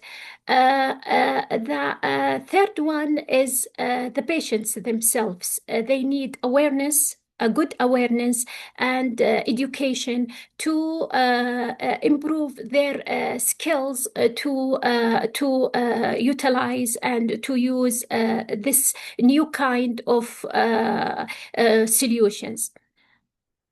And when we focus on the technical challenges, one of the main challenge, and I'm sure it's not only with us, but with everybody, is integrating the virtual care systems with the hospital information systems. Especially in the Kingdom, we have multiple HISs, so it's not easy, and it takes time to integrate the virtual solutions with the HIS solutions to ensure the truth, the source of the information and the move of the information from different solutions.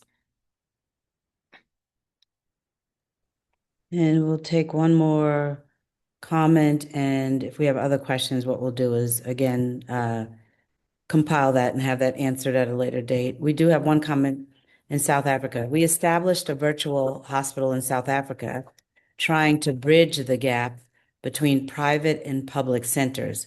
It was a private initiative. We did not get public support.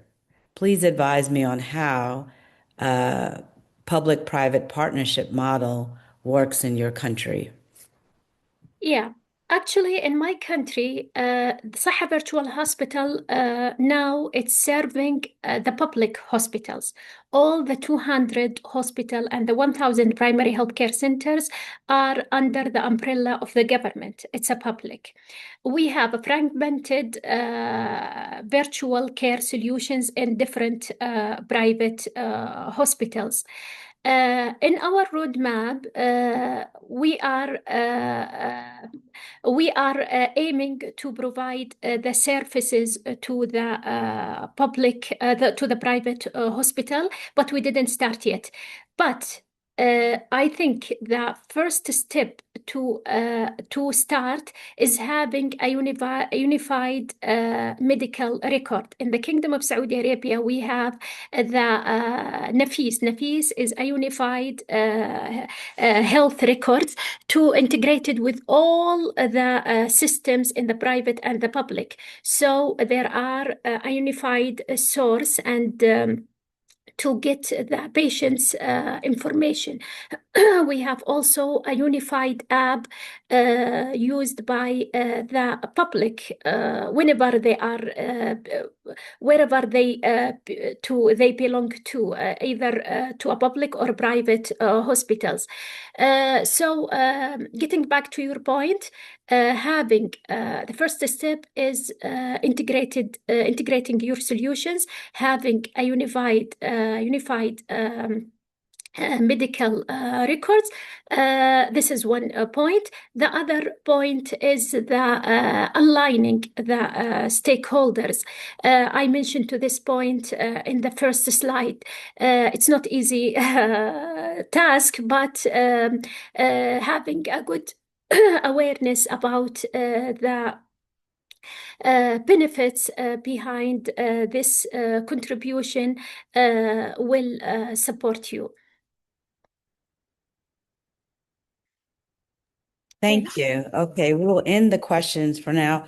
We do have a unexpected break. I mentioned the impact of the war, and one of our speakers won't be here, so we do have some time a little later on to answer some of these questions that have been unanswered thus far. So thank you so much, CEO Mona. Excellent presentation. And we are going to move on to our next topic. The next topic is connected care, connected women. We are going to hear from Véronique Thouvenot. She is a recognized senior expert in eHealth, co-founder of the Millennial 2025 Foundation, Women in Innovation founder of Zero Mothers Die Association, and in 2020, Epidemics Coronavirus. She worked at and contributed to international publications in UN agencies, WHO and ITU, and in Geneva, the International Society for Telemedicine and eHealth, and before at the European Center of Humanitarian Health in Lyon, France. She has conducted evaluations for EU ECHO Agency in Brussels on the deployment of telemedicine services and clinics and hospitals connected by satellite in Northern Africa, Jordan, and Congo. She is recognized among the 100 BBC World Women, and she is the mother of 3 adult children and 5 grandchildren. I bring to you Véronique. Véronique. I love that name. Thank you, Michelle. Thank you for all the participants. Thank you for the invitation. And in addition to your presentation, I shall say that I'm Chilean. I'm born in Chile. And with my nanny, I was going to visit the slums in South Santiago where her friends were living. And at the early ages, I was 7, 8 years old. I was seeing in those slums children dying from polio, from diverse diseases, and also pregnant women dying from the consequences of pregnancy. At that time, I already knew that my entire life was going to be dedicated to public health and to maternal health around the world, because there were obviously something to do to avoid those deaths. So I will share my PowerPoint with you. Okay. All right. Can you see it well? Is that okay? Yes, we can see it. Okay, good. It isn't shared in presentation form yet, but we can see it. I asked for the presentation form. Yeah, meaning we can see it. You just need to, Okay. Right. Is that okay? There you go. All right. Almost. Wait a minute. No. Not quite. Hold on. Not quite. Right. Let's.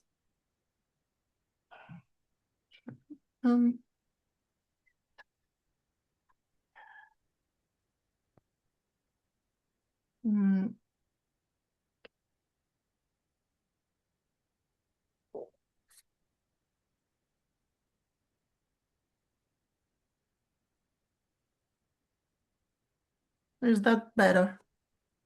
Yes. Okay, so that's good. So rapid, you gave the panorama, Michelle, so I won't say more. Just saying that now I'm retired and leading at Rotary International, the polio program in European Francophone countries, which is very much connected to maternal health. So what's the panorama here? So the data is so worse. We're speaking about artificial intelligence, about virtual hospital, and we see how exciting those solutions are, but still women are dying from pregnancy every 2 minutes in the world. Although we're living in the 21st century, so from far away from prehistorical ages, and pregnancy is not a disease at all.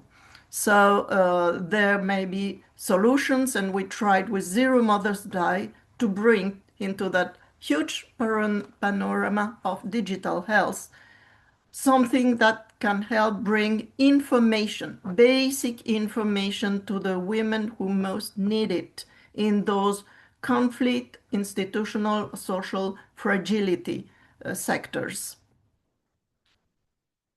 So Zero Mothers Die started in New York at the United Nations and the launch with the UN General Assembly event in September 2014. So you see, this is not really new. It's about now 15 years ago.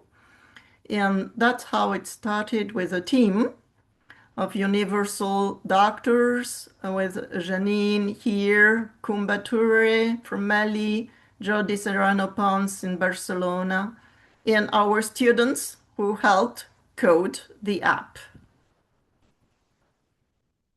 So here I was having, let's. Each year, 190 million women become pregnant. But in 2013, we saw 289,000 women die during and following pregnancy and childbirth. And almost all these deaths took place in developing countries.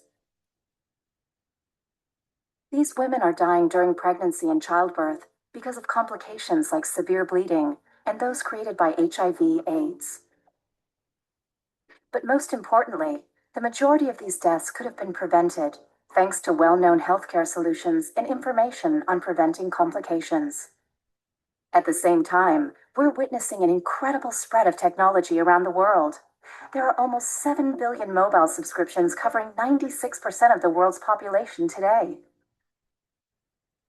Over 3/4 of these mobile connections are in the developing world, where 99% of maternal deaths take place. What if we could get these mobile phones into the hands of vulnerable pregnant women who are at risk of dying because of pregnancy or childbirth complications?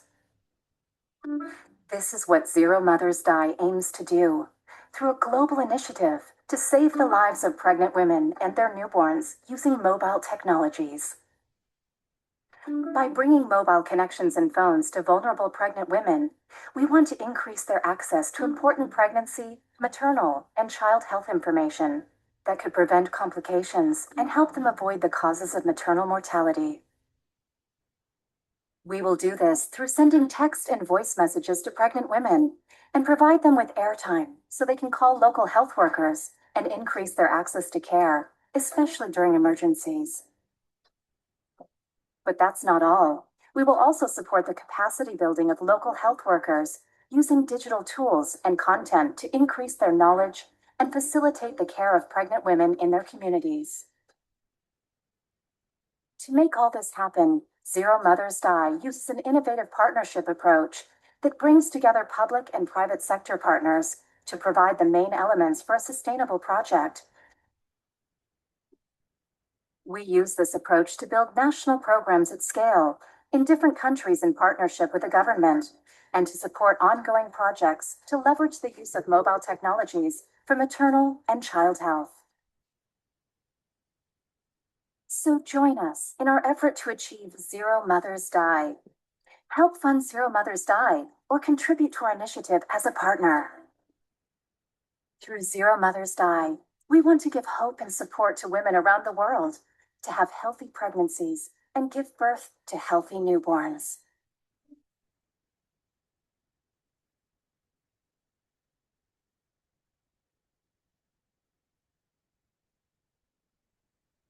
Each year, 100. So, where are we standing since 2013, 2014? The app delivers content adapted to critical information into the hands of vulnerable women. The app is not translated. It's cultural adaptation in different languages and dialects. It takes about 6 months to a year to get a new language or dialect entering into Zero Mothers Die, because we work with local and community workers to make sure that the information provided in the app is adapted to the culture and to the habits of the local rural communities. The app is free and it can be downloaded once a time. So after to use it, you do not need any connection. And it can be used in the villages very easily and provides every week information. So let me go this. Just have a look here. So here you have different elements of information. You fill the date of the end of the pregnancy, and there you get immediately, every week, every month, detailed information on what is happening for the mother. But there is not only an app in Zero Mothers Die, it's a complete environment with technology toolkit, with eHealth resources, and with COVID resource with epidemics during that period, and now still continuing with other epidemics. So let me give you a few examples of what's happening in 4 different countries. In Nigeria, with our partner, Trafina Foundation for Community Health, we have Kinozo, who is a nurse in Abuja, and so she is CEO of her foundation. And with her, we work in the northern part of Nigeria, near Kano, where Boko Haram has destroyed about 90% of the clinics. So that's where they are getting in. Of course, this is in English, but they have it in Nigerian Pidgin. So this is the different elements they are getting in the app on their mobile. And also, we're adding to the mobile and the mobile app pink bags. We call them lovely pink bags, because many mothers cannot go to a clinic to give birth. So in that bags, they get everything they need to give birth at home, but with hygienic materials. So the infections can be a little bit at least avoided, and they have the information on the mobile. At least 8,000 bags have been distributed. 300 2 years ago with different Rotary clubs, and now we're expanding the initiative to Senegal, Hospital Lou Senese, this year together. So another in Ethiopia, in Gambo Rural Hospital. Here you can see the hospital. And the hospital is surrounded by 15 to 20 small rural clinics, and they have the app translated in Oromo and Amharic, which is the local dialects. And it's very much used also for training health workers to have the information on the weekly basis. So here you see Orome and Amharic. And you see this is very young women looking at the app in a small clinic. And that's how you can see the different situations in those hospitals. So we're very far away from the presentation on virtual hospitals. Here, this is the reality in those countries, and how to adapt digital tools on a very simple way that it can be locally used and that it is useful to the patients and to the women and the healthcare workers locally. In 1 year, the app has been used with more than 17,000 downloads, covering 50,000 mother and healthcare workers in the hospital and in the clinics. This was also another aspect that we contributed to health bed warmers, because there are a lot of babies that are low weight and need to be worn during the first days. In Congo DR, so we're in Lumata in South Congo DR. This is a semi-conflictual zone, but very unstable. And together with the app that has been adapted, we've been working to connecting with an echograph. And so the pregnant women could have also the information on their mobile and providing them the photos of their babies. And they were so happy getting out of the small maternity you see here with Dr. Kumboro there. And they were so happy to go out of the small maternity with a photo of their baby with the ecography.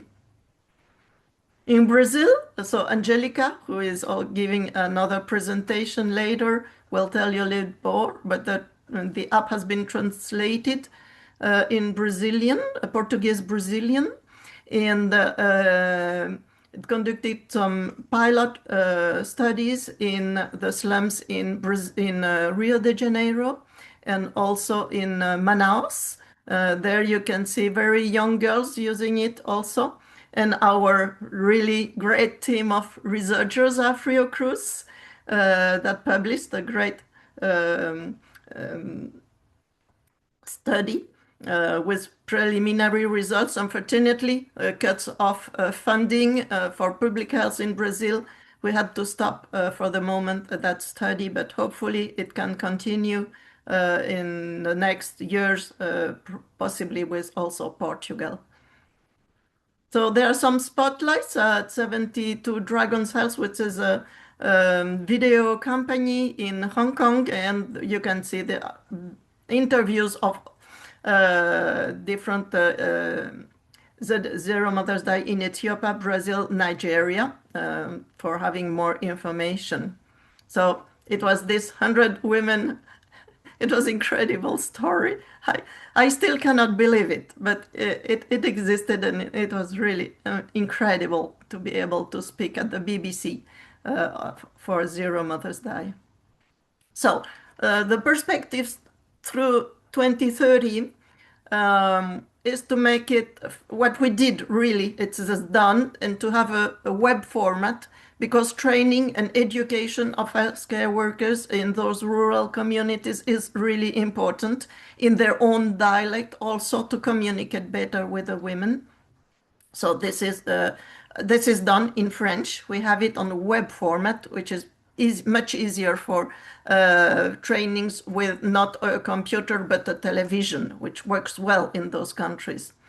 So this is done. Geospatial data, we were looking to have maps to reduce the transportation time. So here you see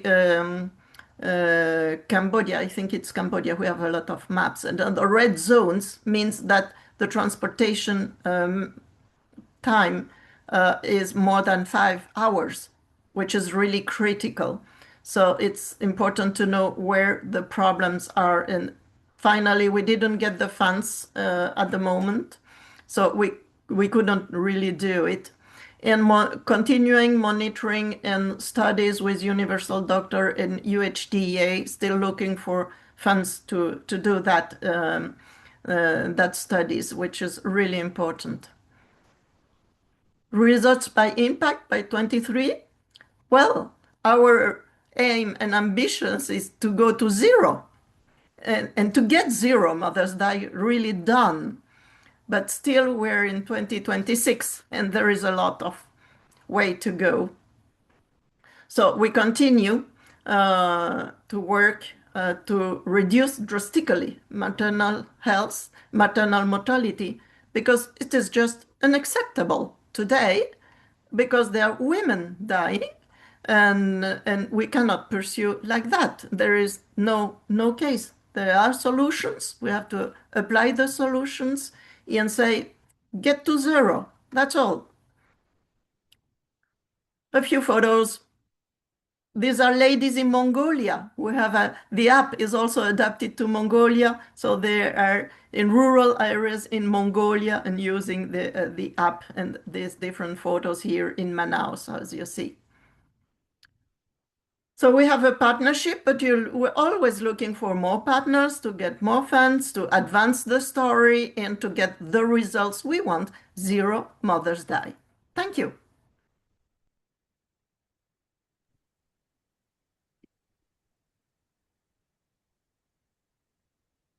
Excellent. Thank you, Veronique. Excellent presentation.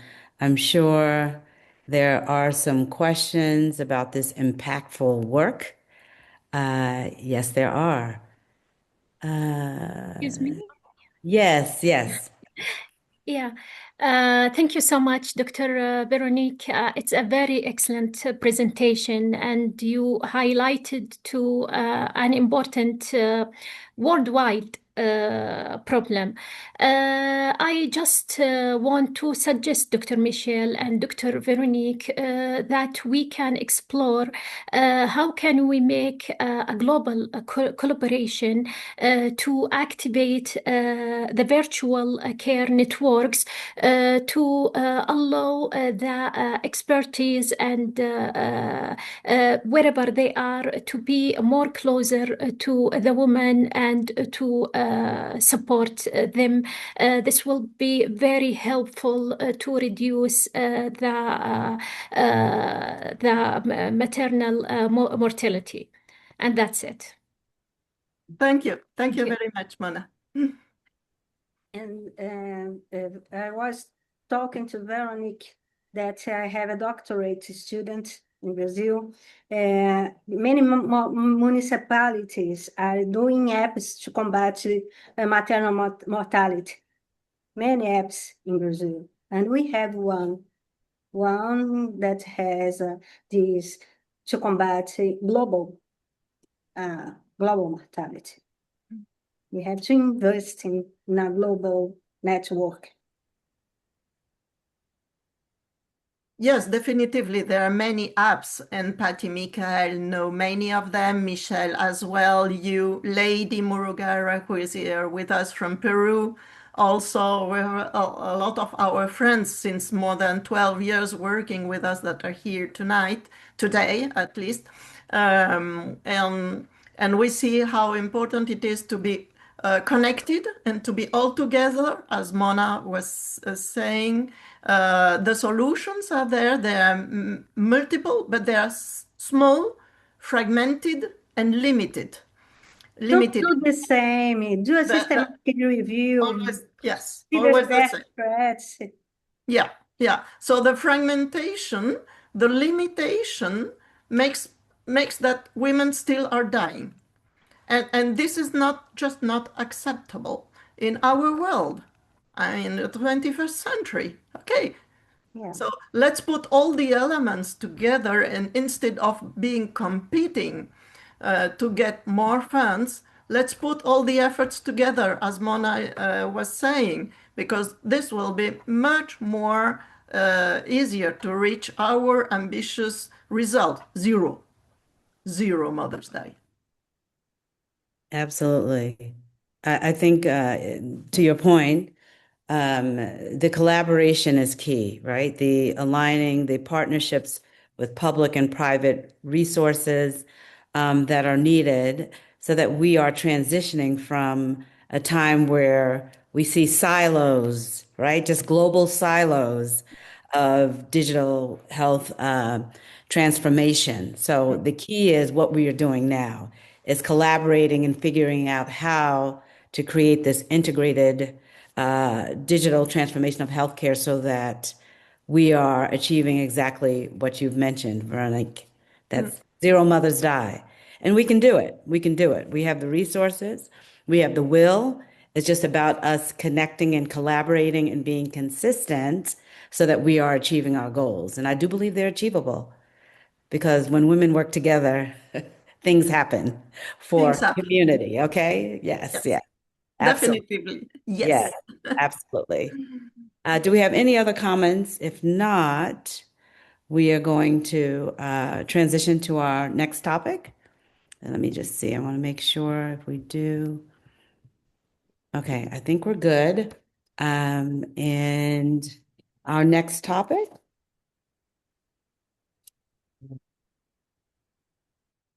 Beyond the algorithm, women shaping ethical AI in healthcare.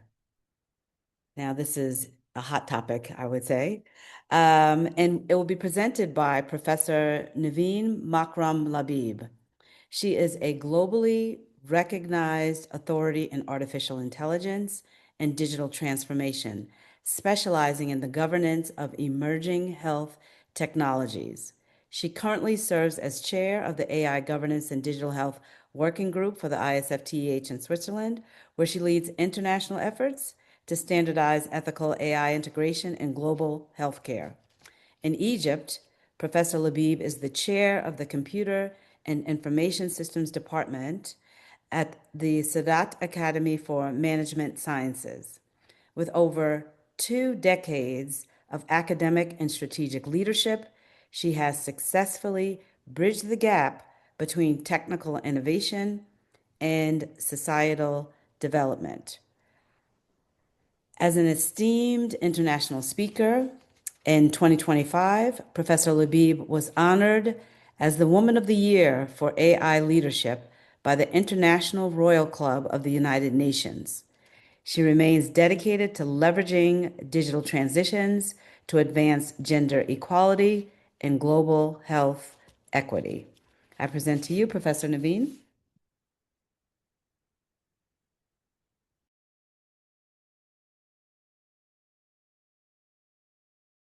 Give me 1 second. Okay. So thank you again, Michelle, for the lovely introduction. It's a real pleasure to be able to join you since I was in Dubai and just came back yesterday to Cairo. So I'm really happy that I did not miss such an important event. I hope you can hear me clearly. So should I go Yes, on? we can hear you. Okay, thank you very much. Okay. So I'll be talking about the algorithm and how we can intervene as women. That's why my talk is entitled Beyond the Algorithm, Women Shaping Ethical AI in Healthcare. So coming from Dubai, where AI is really booming and witnessing how things are and how technology is moving very fast, which is very important in all aspects, especially when it comes to healthcare, I felt more than any time else that still the human touch counts. That's why I was just questioning and wondering. Algorithms can predict diseases, they can provide recommendation, they can provide follow-up for the patient. But can they feel the weight of a patient's hands? I guess that's a very important issue, especially when we talk about healthcare. We're talking about the personal touch, empathy. We're talking about many aspects that should be providing challenges.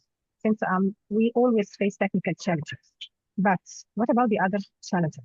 We're actually facing more the social and the ethical challenges. What is the Hey, 1 impact of minute. misuse? Okay. Sorry, Professor.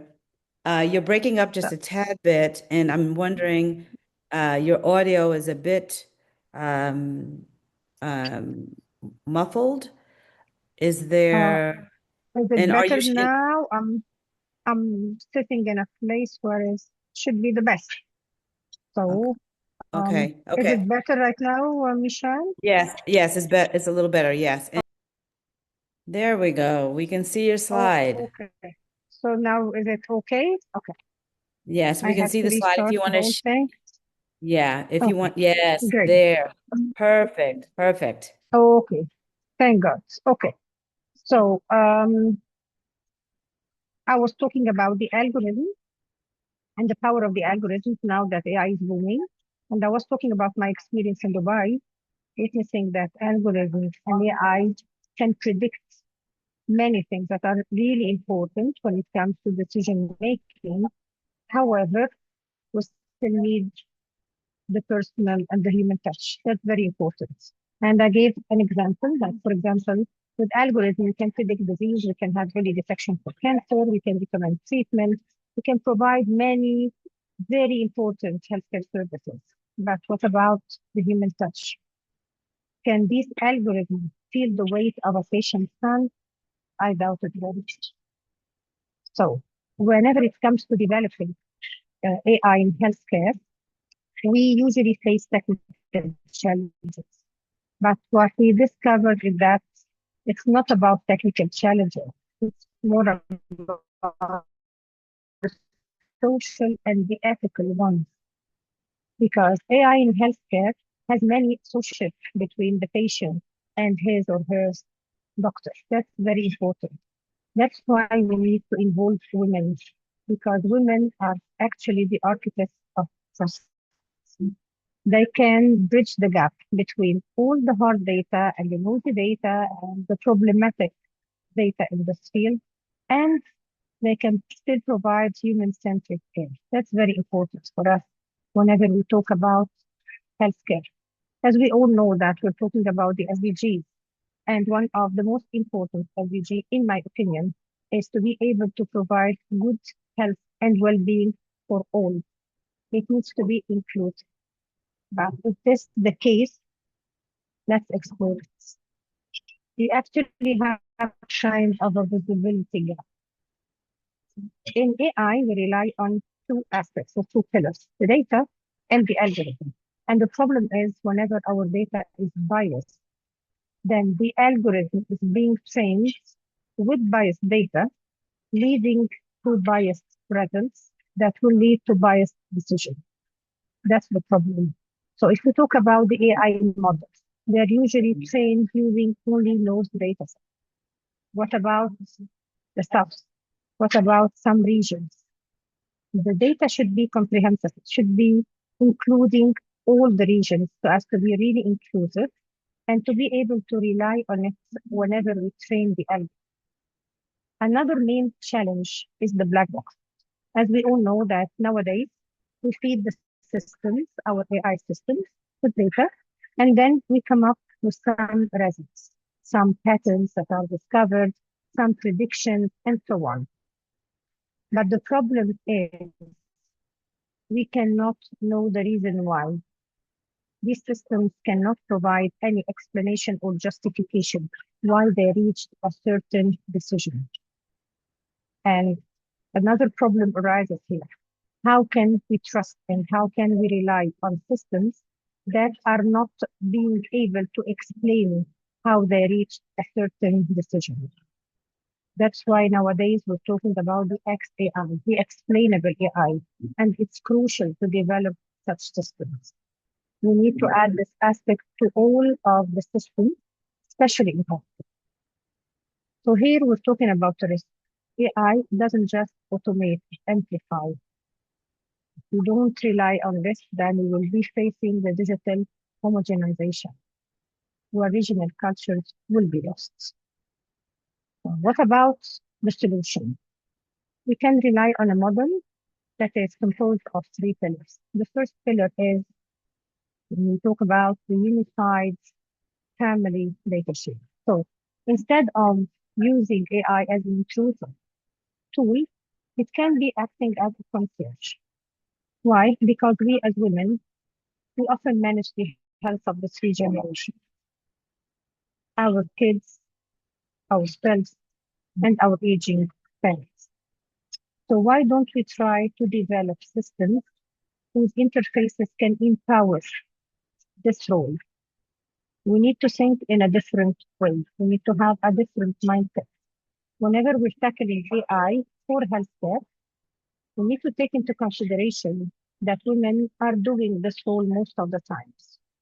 So why not relying on this and taking their opinion whenever it comes to the interfaces to ask to be able to make it suitable for all of them, all of the women dealing with these roles. The second pillar is the cultural competition. The Africa Health XCon, I was talking about AI and surgery. And I showed that AI can play a very vital role whenever it comes to surgical risk prediction.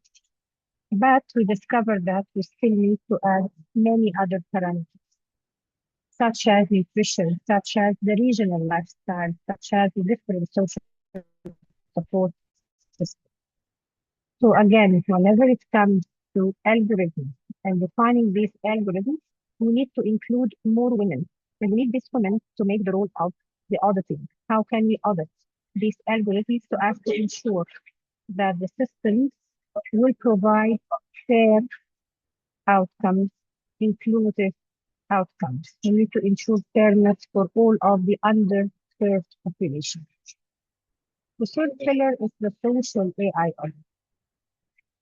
What about making use of the robotic surgery? What about making use of many telediagnosis systems? We're talking nowadays about telemedicine, and it's crucial. And we should make use of all of these services. But how does it affect doctor-patient relationship, which is, in my opinion, the most important aspect here? So what about these systems? Does it lead to social equity, or does it do its role in a proper way, freeing the time of the medical doctor for providing empathy to their patients? That's very important. We're talking here in Egypt about providing more healthcare services using AI.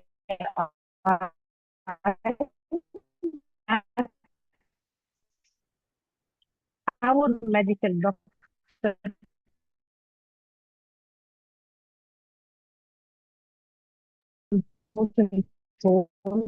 that should not be replaced by machine. That's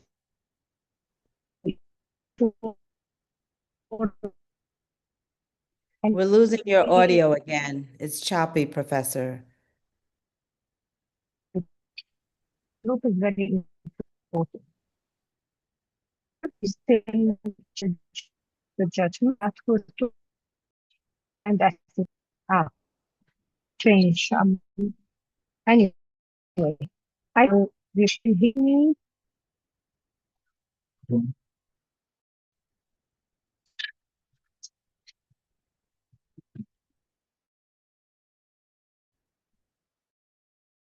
Okay, we can't hear you if you're speaking. Let's try again. Let me see.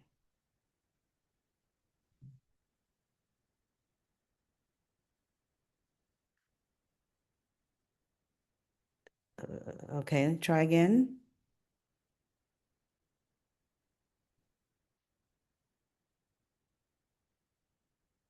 You're paused or frozen, I should say. The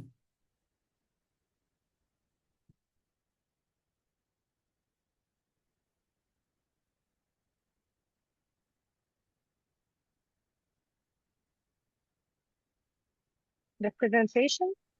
Now I can hear you. You were frozen for quite a bit. Oh, okay. Now is it okay? Yes, the presentation is no longer there on the screen. Okay. Should I share it again? I would suggest so. okay, I was talking about, okay. Is it okay now? Yes, we can see your screen. Okay, I was talking about the pillar 3. So could you hear me when I was explaining the pillar 3? Yes, slide. but yes, I would continue with the last sentence of this slide. That's where it got choppy. Okay, great. So I was talking about the importance of having a human in the loop whenever it comes to AI in healthcare, because we need to be able to audit the social impact of AI. What about using AI in healthcare? Does it lead to a better doctor-patient relationship or a worse one? Does it create social atrophy or free more time for the medical doctor to show empathy and to take good care of his or her patient? That's a very important pillar. Talk about healthcare. That's why we need to make sure that it is AI for all, not AI for some. We need to make sure that it is AI for good, especially again when we talk about healthcare. So whenever we try to develop systems, we need to make sure that AI will include everybody. Why? Because AI reflects its creativity. If we start with bias data, and I was just explaining, it will lead to the algorithm in a biased way, and this will provide what 22 to 26% of the AI. We need these numbers to be different. We need to include more women whenever it comes to AI development. That's why we need to focus on inclusive innovation. How can we bridge the gap between north and south? How can we include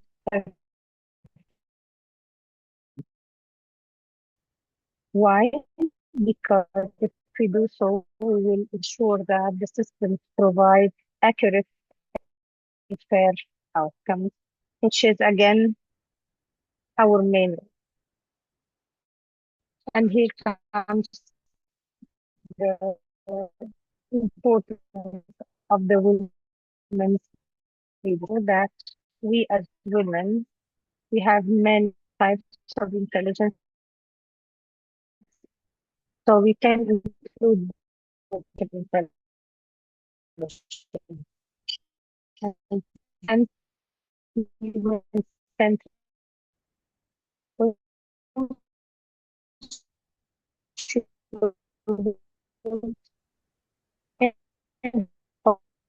Yeah, I'm sorry, Professor Naveen. We cannot. Not only the systems, but it is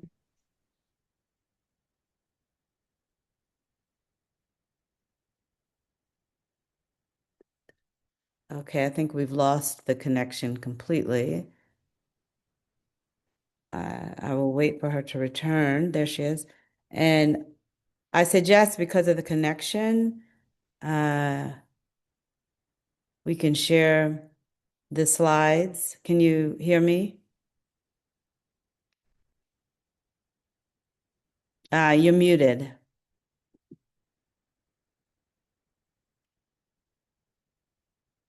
You're on mute. And you're frozen. Okay. So I suggest, I'm actually happy that she had slides so that we could follow her presentation. And I was waiting for her to come back, but what we'll do is, again, we have some time later on.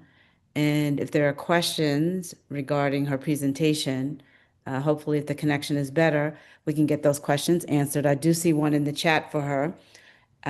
What we will do is, again, have those responses available at a later time. Given her connection, she can respond to it and we can send it out via email. All right. So we actually we're on time. Yeah, she's having connection issues. I see she hasn't rejoined yet. So let me just let her know.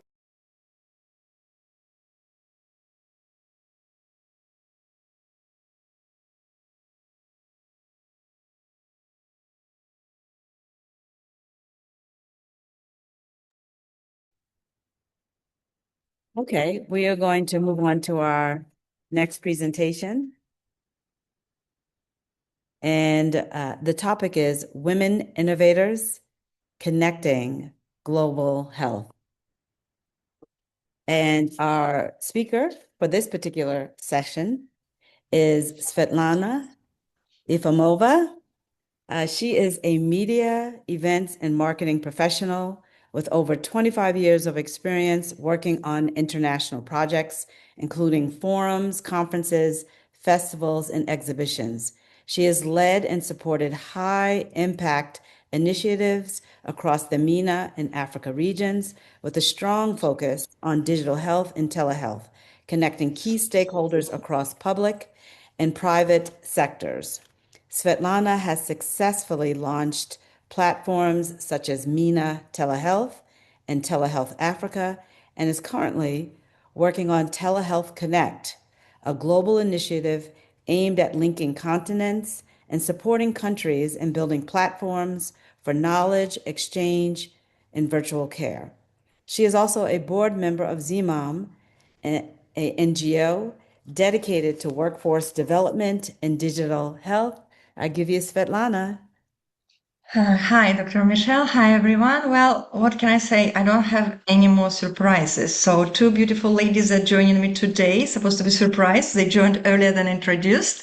And Telehealth Connect, supposed to come announcement on Monday, also introduced. So let's just go direct to the topic. You gave me a really difficult task today to speak about how do we connect women innovators. Right? And what do we do? And I know many people who attended this webinar know me already from different events. I do know that we're running with my team events across Middle East and Africa, bringing together government, public sector, private sector, innovators, investors. Pirka is here as well, who has also joined many of our events. And what we found is, sometimes innovation doesn't fail because idea is missing, right? Innovation can fail only with following reason. There is no partnership, there is no strategy, and the most important, there is no capital. We'll talk about it later a little bit. I want to go back to something which is really, even now when I looked at it in this, I see that we have more women than men. Please correct me if I'm wrong. But this is also not the topic today. I think the topic, what I want to raise, and I'm sure many of you recalling it, the time when we were asked, can we make sure that we have 20% of women in a session? Can we sure we have 50% women in a session? And as an event organizer, I can say, running conference in different countries, this is not the case anymore. We have incredible experts in digital health, but what we want to discuss today is different a little bit. Women is no longer invisible, right? There are experts there. Public health, in research, in leadership, and there is something still what we found when we're preparing with my team conferences, what we noticed or attending events, that sometimes when we looked at business outlook, at business development forums, investment rules, we still see that male dominating in the rooms. And that's probably the question what we want to discuss today. Maybe the question would be, what's stopping women from holding economic power in digital health, right? And what is missing between expertise and ownership? And for that reason, I invited two my speakers. So we have a conference within conference, I would say, session within session. And I would like to introduce them because I believe sometimes to bring idea to the table, the best way is to create a dialogue, right? And I want to introduce you Arush Khan. Again, many of you know already, Arush is GMC registered physician associate with a background in global health. And she works as a conference producer and curated global agendas that brings together digital health experts and decision makers. Currently focusing on the Middle East and Africa. Arush, welcome. And I also would like to introduce Pilar Fernandez Hamida, who is a founder of AI Expand with a 20 years experience in business development across tech sector. And she also has quite a deep exposure in digital health across public and private markets. And if I'm not mistaken, she's covering 6 markets, right? Correct me if I'm wrong. And also currently, I have to highlight that she is a EMEA advisor for Greenwich Economic Forum and advisory board member of Women Tech EU. So over to you, ladies. Thank you so much, Svetlana, for that introduction, and for everyone joining here today. The presentations have exceeded all expectations in terms of the content, the stories that we're sharing. And again, to echo this idea that we're not lacking innovation. We as women have the power to innovate, and our ideas and our ability to take concepts and to bring them to life is something that we see.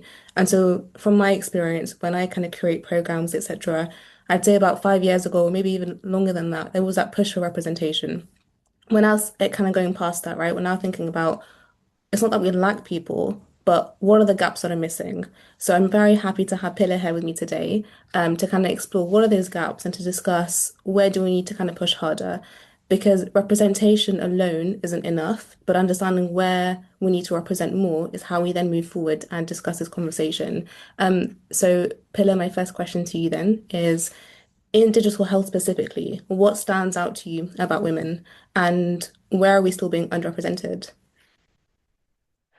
First of all, hello everybody. It is a real pleasure to be here today. Thanks for this opportunity, Svetlana and Michelle. But let's cut to the chase. I will start with something good. What has definitely improved in the last 5 years is awareness. People know there is a problem, digital health. People know there should be more representation of women, not only on the data, on the research, on the solutions, on the disease coverage.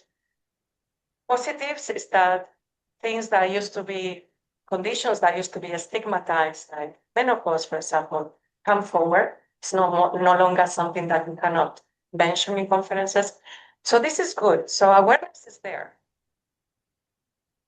Where I don't see the transition happening, I mean, there are, like Cherisse mentioned, like some companies that are doing quite well, is the translation from that to the private sector.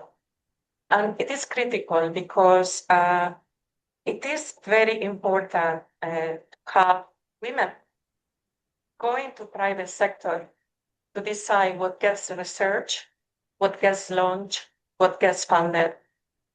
We witnessed before a very nice presentation from Véronique about the mother mortality. But for instance, Belén Garijo, she's the CEO of Merck, and since her tenure now, she's going to Sanofi.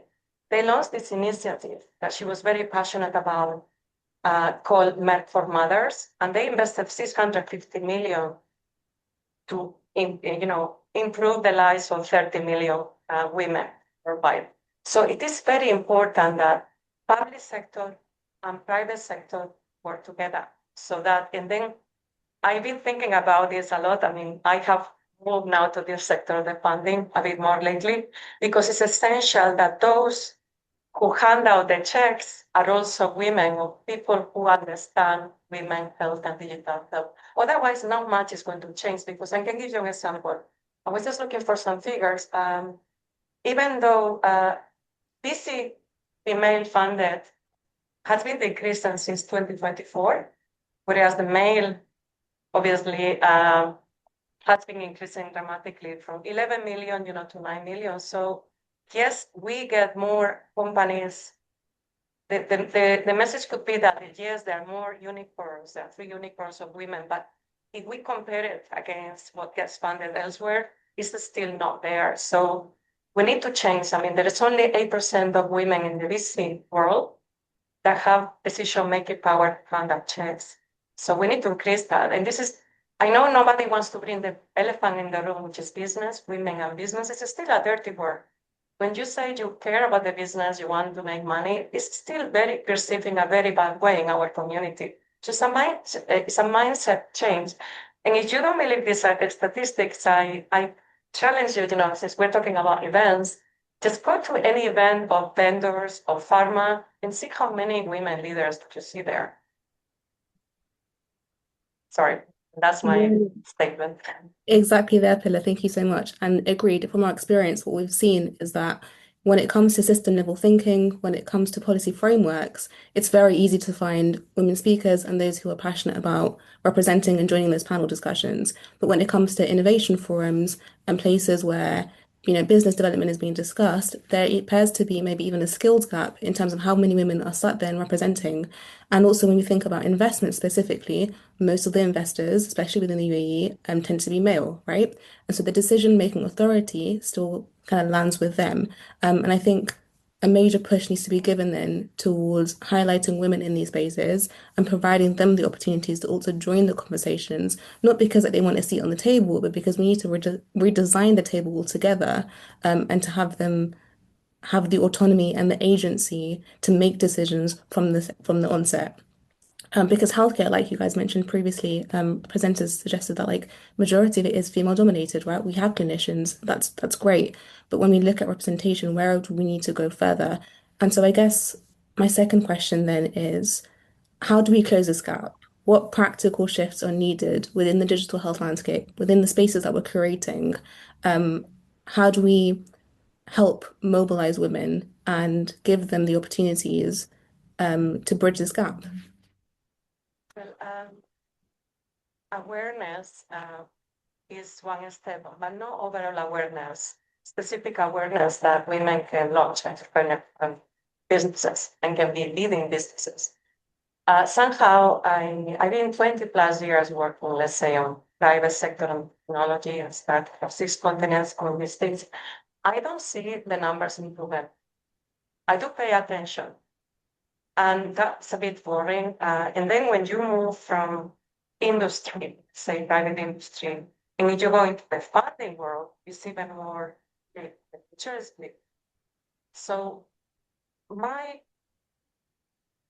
dream would be that more people in this room, not trying to coach anybody, but think if they would like to go into the private sector, because who is best than you to bring that knowledge and to start prioritizing what really matters. And Professor Naveen, she started, extremely important because, yes, 22% of women are in AI. But then when we start dissecting that 22% women in AI, how many of those women are in decision-making power to decide? Because at the moment we are in a crossroads because we are carrying a historical depth of women data. That's why women founders in digital health need much more money because we don't have data sets. Or the data sets we have are not going to work out. They're going to promote the bias. But then it's like the AI race is going so fast that we are being left behind, not only women, also minority groups, because the statistics are wide open. Yes, that awareness is improving, but overall, because we are coding more, developing more models, still, the bias model-based 86% in European descent, people, mostly men, are growing.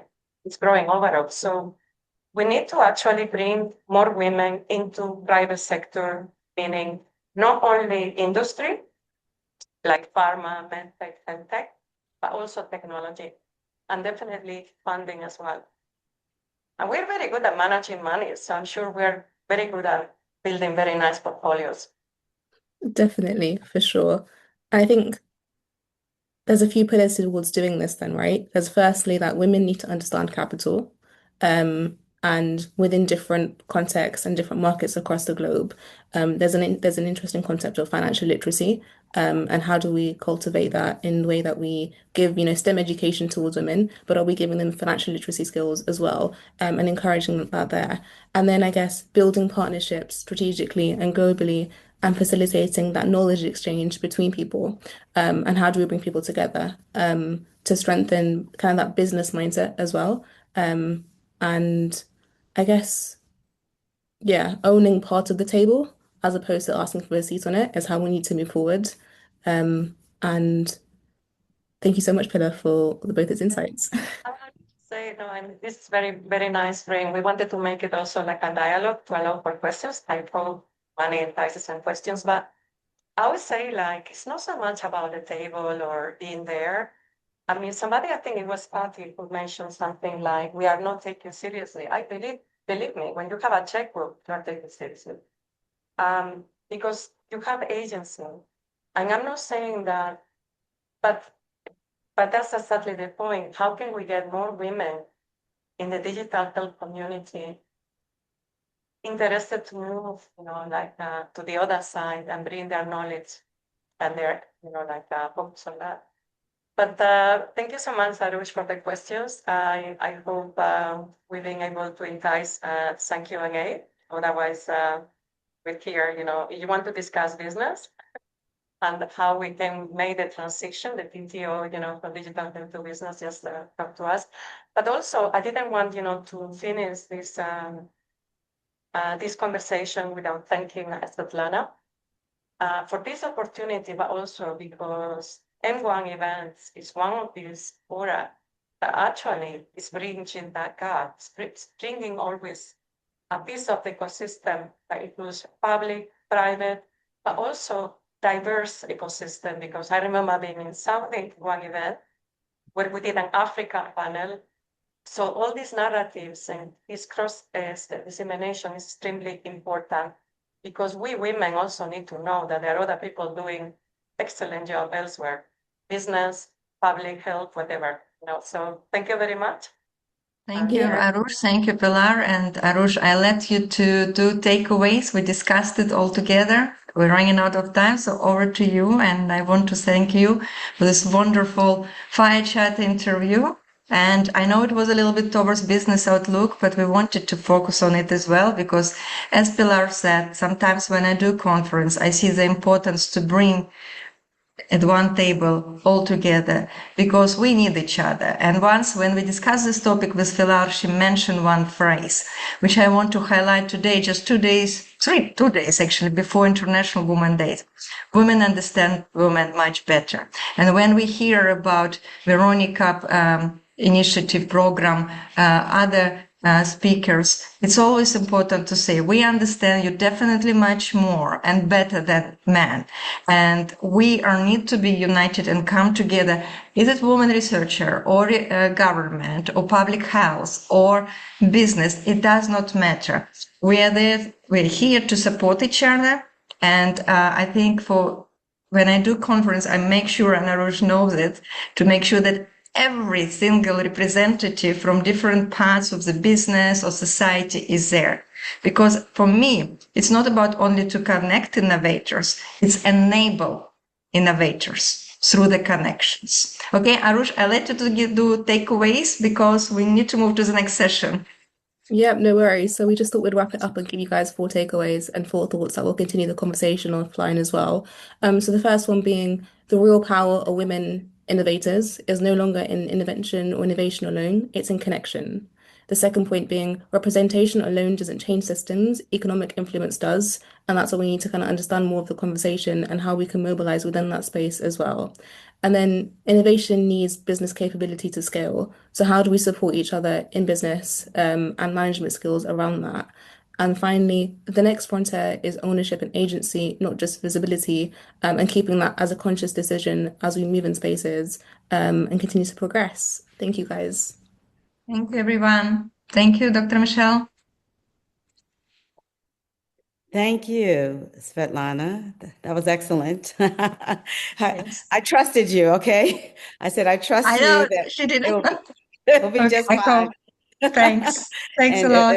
it was great. And honestly, to the point of this session, I will say that in the almost 30-year history of the ISfTEH, we've never had an event like this focused on women, right? So women in leadership, very important, critical when you talk about being at the table, not for the sake of being at the table, but being part of that shaping of digital health transformation.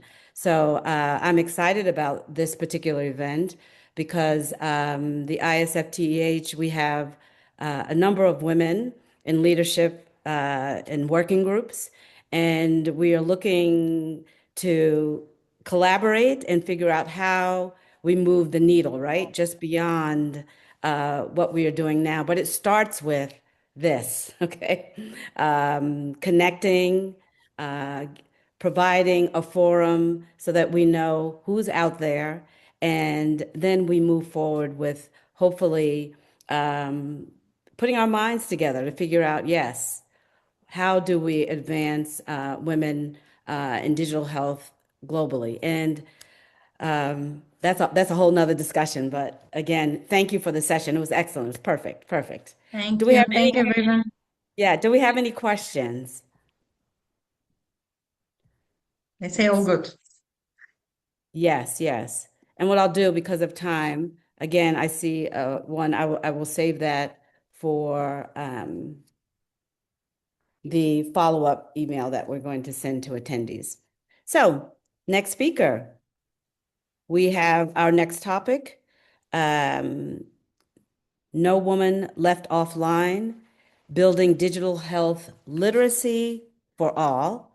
And we are joined, and who will be spearheading this session is Pirko Kuri, a woman dear to my heart, because she has served until the end of 2025 as the Vice President of the Board of Directors of the ISfTEH, representing Finland. She is the first Vice President of the Society and has been exceptional representation of women advocacy, and I want to thank her. She is the Scientific Secretary and Finnish Society of Telemedicine and eHealth. She was principal lecturer in healthcare technology over 25 years. She retired in 2021. She created 2 international online programs, Master in Digital Health and Master in Global Public Health. She was the coordinator for China relations for 15 years, had several projects with African countries as well. She has co-created nursing informatics, telenursing events in Morocco and the Kingdom of Saudi Arabia. She has been an author in more than 100 publications, numerous presentations and conferences, both nationally and internationally. She has too many awards to list during this session, so I will present to you Pirko.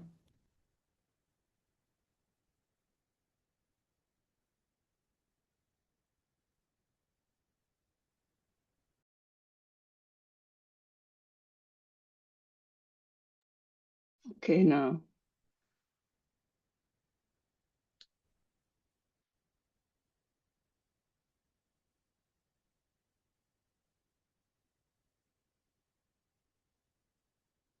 Can you see my slides?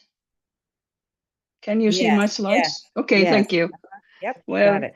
thank you, Michelle, and thank you for you and your team to organize this event, which is truly for honor me to speak here at this international webinar as we come together celebrate International Women's Day. Today is not a celebration of women's achievement across the world, but it's also a reminder of the importance of equality, opportunity, and continued progress.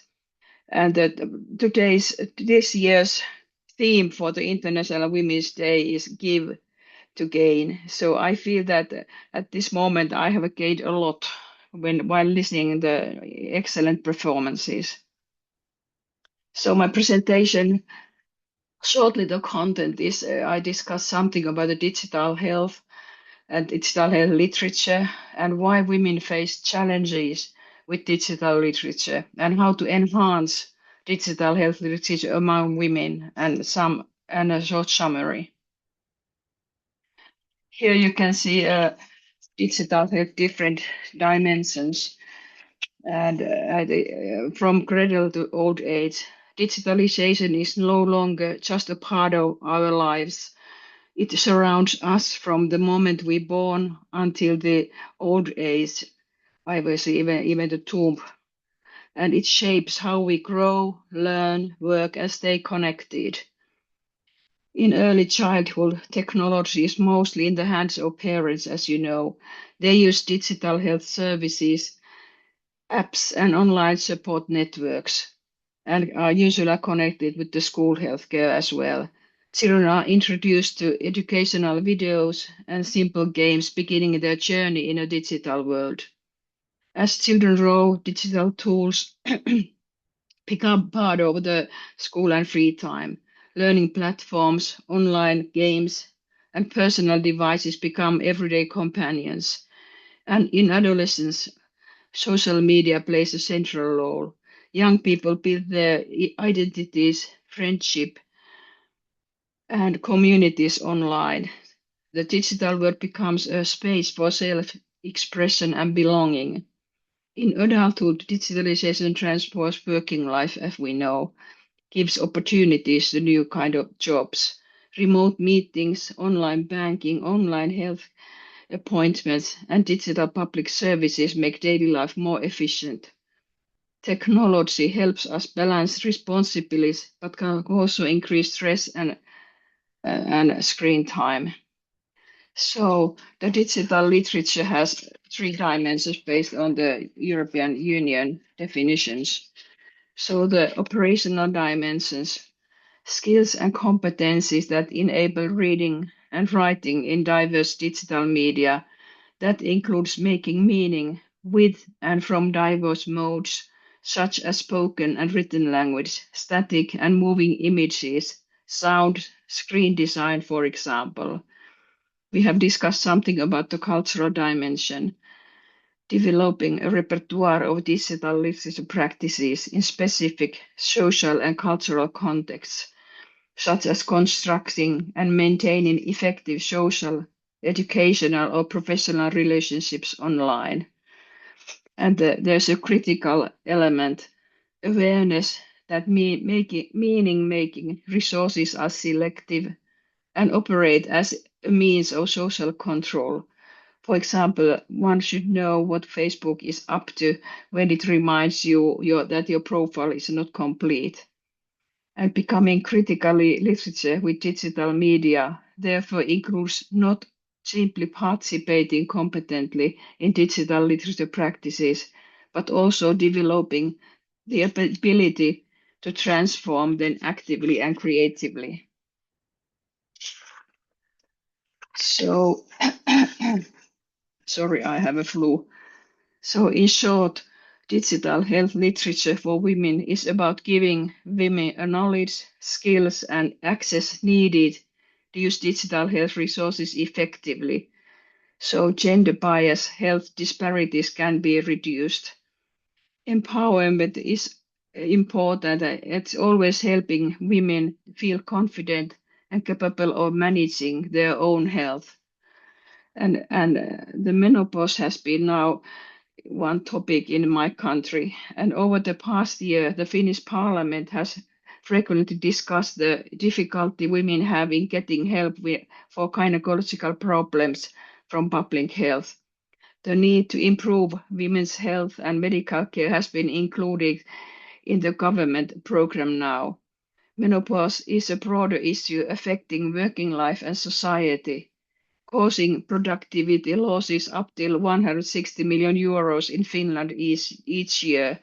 And now it's a kind of one key issue in some parliament members. So filtering disinformation. For women, it's especially important to protect against online scams, health myths, gender-biased misinformation, and harmful stereotypes, empowering them to make informed health decisions and participate confidently in digital spaces. And as I see, Michelle said, I have been many times in Africa during my working life, and improved access for rural women refers to expanding their ability to use digital technologies and online services despite geographic and social barriers. And the key issues that there's a sometimes limited internet connectivity and poor network coverage, and also high cost of devices and data. And in a way, the use of mobile phones has been good for women because they are more cheap, and they get via mobile phone, they get access to the networks. But however, low digital skills, and there are limited training opportunities. And also you have to recognize the cultural barriers or restrictions on technology use. And there's still limited access, as we heard, to the reliable online health education and financial services. Improving access helps rural women gain information, get healthcare support, education, economic opportunities, and also stronger participation in community decision making. And it's important the family health management, which means using the digital knowledge to support and coordinate the health and well-being of entire family, such as researching symptoms and treatments, as we heard earlier, booking medical appointments online, managing vaccination records and medications, accessing maternal and child health information, preventing misinformation about health. Women's digital health literature strengthens their role in making informed decisions that improve both their own health and their family well-being. And it's always important to address safety and privacy in women's digital literature. That means ensuring women can use digital tools and online platforms securely and confidently, like protecting personal information and data, understanding privacy settings on social media and apps. And it's also important to prevent online harassment, cyberbullying, and scams, recognizing phishing and identity theft risks, knowing how to report abuse and safe content. Strengthening safety and privacy awareness empowers women to participate online without fear, reduces digital risks, and promotes secure digital environment.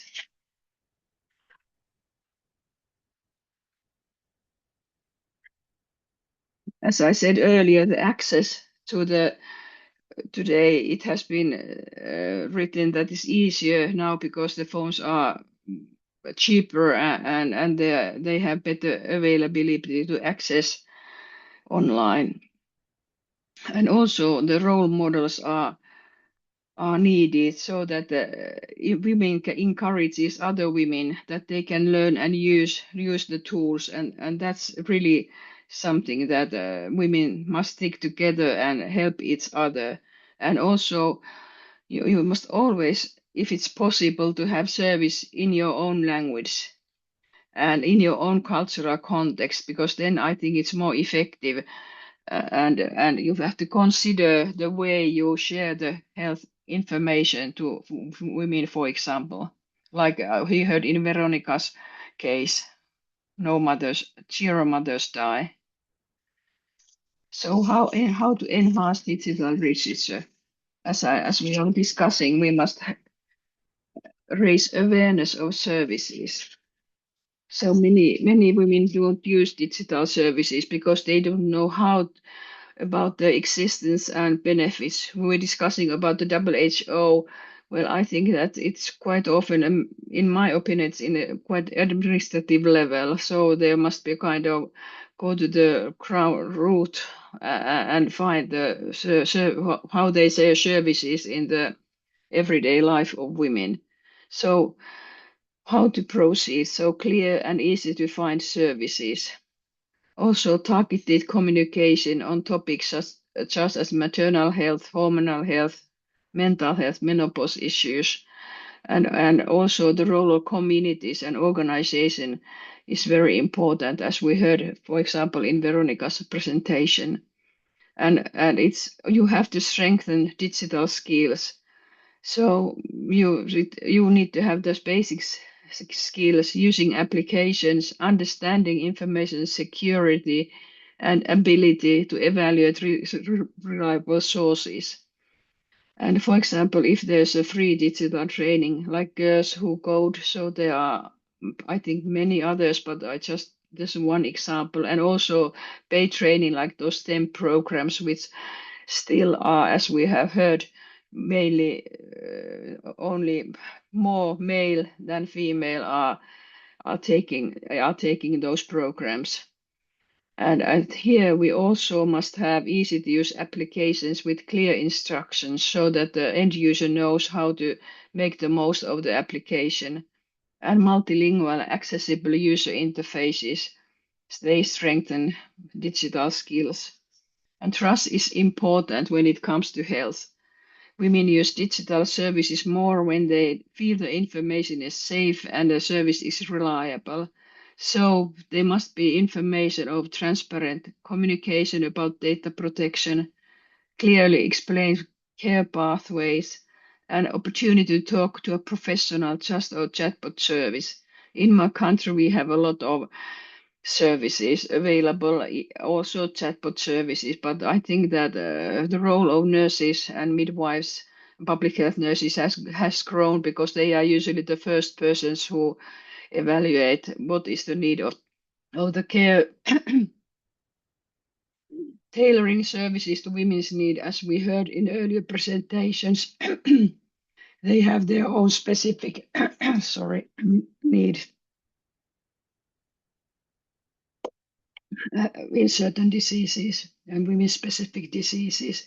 So there must be apps that track hormone cycles, symptoms, and well-being, and women, of course, need to know how to use them and benefit from, and also have digital support groups and peer supports, and also services that take into account different life stages. In my country, we have virtual village system. We have over 30 different houses, like a women's house and a teenage house, so there you get specified information if you need that.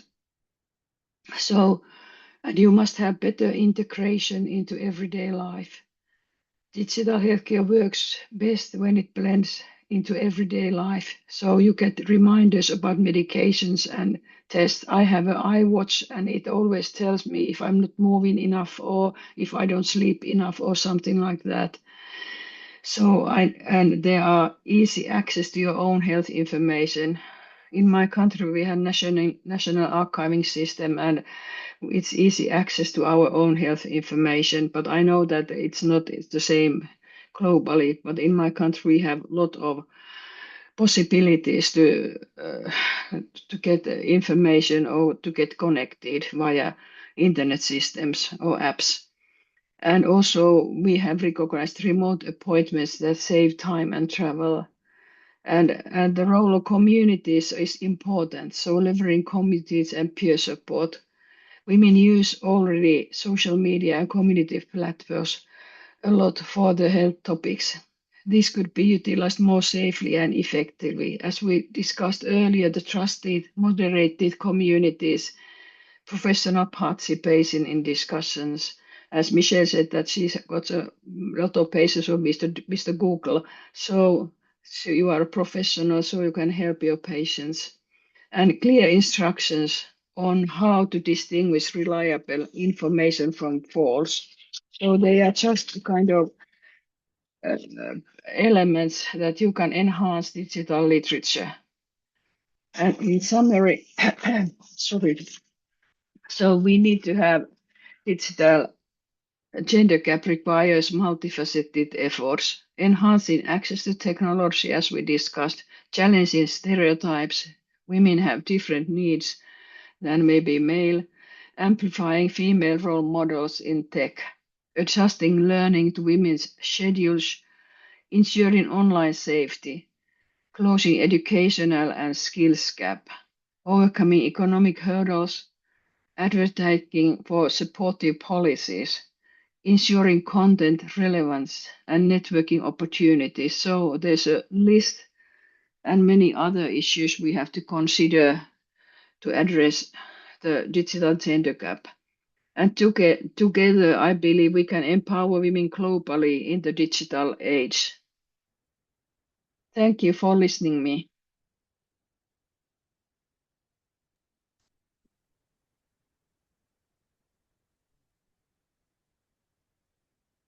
Thank you, Pirko. Sorry, I have this terrible flu.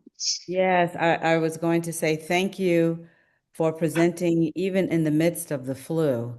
Yes. My goodness, such valuable information. And I'll just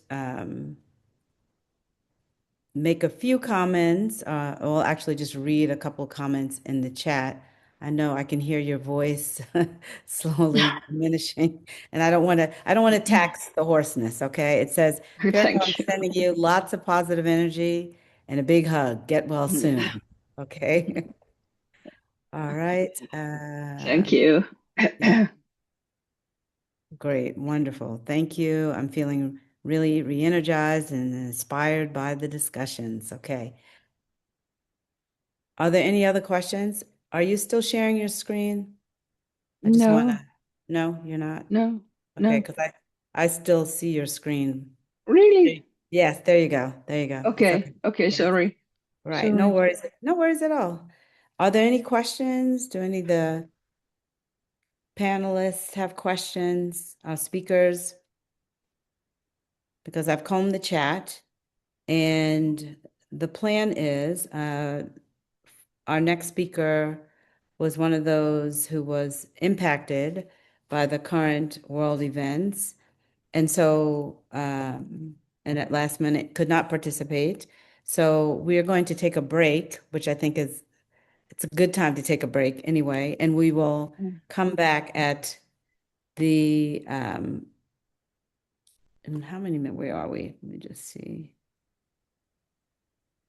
About a half hour. Yes, about 30 minutes.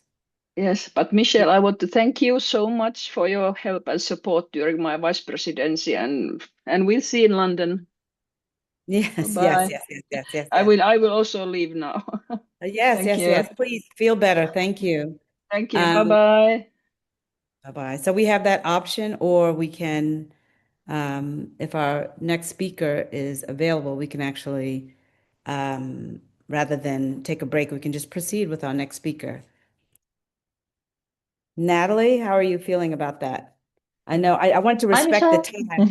Yeah, I want to respect the time because I knew, it's spanning time zones, so people are joining and Yeah, leaving and coming back. So I wanted to respect the time that we had initially designated for you. But if you're here, I can proceed if that's okay with you.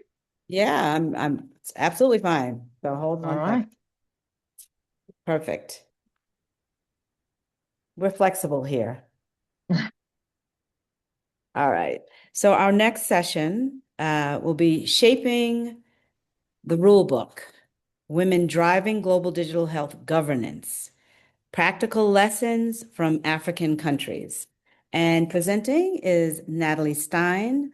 And Natalie is the Clinical Governance Advisor for Middle East and Africa at the International SOS Corporation. She coordinates governance for clinical services, ensuring the integration of safety, quality, and equity in virtual and remote care. Natalie focuses on turning incident detection into target improvements so patients and workforces have reliable, high-quality care anywhere. She's a registered nurse by background with a broad experience in emergency and ICU care. She has earned a master's degree in nursing along with diplomas in critical care, emergency nursing, and nursing education. Her understanding of African health systems fuels her dedication to improving clinical governance and promoting digital health throughout the region. She champions technology-enabled care, developing patient-centered solutions that enhance outcomes across Africa.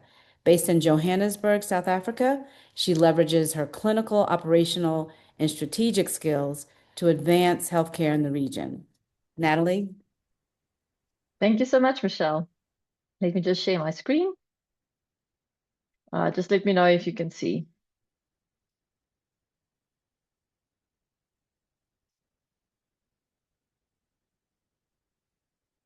All right, is that okay? Yes, we can see it. Okay, perfect. Thank you so much, Michelle. So thank you for that great introduction, and thank you for including me to this panel. Really esteemed presenters tonight, and I'm really fortunate to be part of this. So as Michele said, I'm a nurse by background, and I've got years of experience within the private and the public sector. But as we all know, there's a big difference between resources available in the private and the public sector. My work really focuses on making sure that clinical care is delivered safely with clear standards, accountability, and oversight, particularly as healthcare becomes increasingly digital. Today, I'll be sharing some insight and thoughts on how clinical safety and governance need to keep pace with digital health innovations, especially in a high-risk environment and remote environments we often operate in. So when we talk about digital health today, it's really important, and we all know this, that it's no longer something that is new or emerging. It's already embedded in how we deliver our care. For many patients, care actually starts long before they see their clinician. As we spoke about earlier, they use Google Doctor and resources available to them to make their own diagnosis and to start seeking help. And this is done through mobile phones and digital platforms and virtual services. Now, telemedicine and remote monitoring, electronic health records, and AI-enabled workflows have become part of everyday practice, and it's rather a standard than the exception. We're also seeing that AI used more and more in decision support, helping with things like triage, documentation, imaging, and identifying risk. And this is really the aspect where the governance of these systems come in. When it's implemented responsibly, it supports clinical judgment rather than replacing it. But scale changes everything. As these digital tools become foundational to create care and deliver care, they also become safety critical, which means the way we govern and oversee them really matters. Digital health changes clinical risk because decisions are often being made before a clinician even sees the patient. Things like digital triage tools and protocols, algorithms, and escalation pathways can shape outcomes in ways that aren't always visible to the frontline teams. In our setting, because we are far from definitive care, we move towards a much more preventative model of care. That means following the protocols and the checklists, the early warning indicators, which may be those red flags, that becomes critical in spotting things that may go wrong. In the environment we operate in, the Center of Medical Excellence is not just around the corner. So identifying these issues and these red flags quickly can make a real difference. So just as importantly, the red flags need to be escalated timelessly. So plans need to be put in place for these patients to be stabilized or mobilized in the right support or move them to a level of higher care or a center of medical excellence.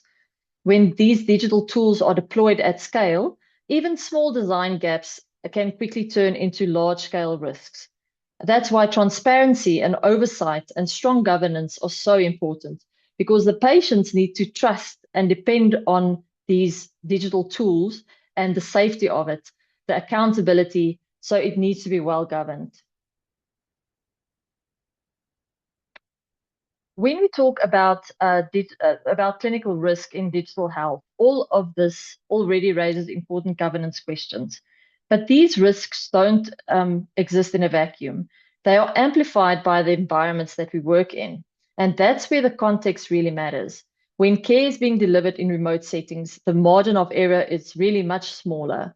Limited access to healthcare facilities and challenging conditions and the reliance on remote support all add layers of complexity. This accounts for some of the unique challenges we face in these environments and why getting clinical safety, escalation, and governance right becomes even more critical and important. In these environments, the challenge is very real. Extreme remoteness, unpredictable conditions, limited connectivity, and high-risk workforce that relies heavily on remote clinical support is the reality. Often care is delivered by a single clinician working alone, and they have got support through an assistance platform. In that context, a strong clinical foundation is essential. Clinicians need to know when to use digital tools and just as importantly, when to fall back on core protocols and checklists. Digital systems support care, but they don't replace clinical judgment. Safe outcomes depend on recognizing risk early and escalating concerns timelessly so the right plans can be put into place for the patient's benefit and the patient's safety. In remote high-risk environments, preventative care isn't just a nice to have, it's really essential. When the distance and the conditions and connectivity limits immediate access to higher care, early detection, clear protocols, and time interventions become critical to safe outcomes. One of the strengths of remote healthcare is the ability to support preventative care. Early detection and intervention can significantly improve outcomes, and virtual consultations allow clinicians to guide timely, non-surgical treatment where appropriate. This can reduce the complications, avoid unnecessary evacuations, and empower both the patient and the provider when the systems are used safely and effectively. We spoke about this earlier, but the mobile phone is particularly a critical aspect within the African context. Across the continent, mobile technology has become the primary gateway to digital services, largely because fixed infrastructure is often limited and unavailable in many instances. Today, Africa has hundreds of millions of connections, with many countries reporting that more than one mobile connection per person is available. The mobile phone is often the first and sometimes the only digital touchpoint for healthcare access and clinical support. This makes mobile-enabled healthcare incredibly powerful, but also safety critical. When these mobile devices underpin access to triage and monitoring and decision support and escalation pathways, their reliability, limitation, and governance becomes essential considerations for clinical safety. So when we think about these challenges, it becomes clear why mobile initiatives are so critical to our environment. These tools put capability directly at the point of care, often at the hands of a single healthcare provider supported by a mobile device. They enable early assessment, faster access to clinical inputs, and more informed decision-making in situations where traditional healthcare infrastructure simply isn't available. In the context like ours, the mobile-enabled solutions aren't about convenience, they're about enhancing care and safety when distance, time, and conditions all work against us.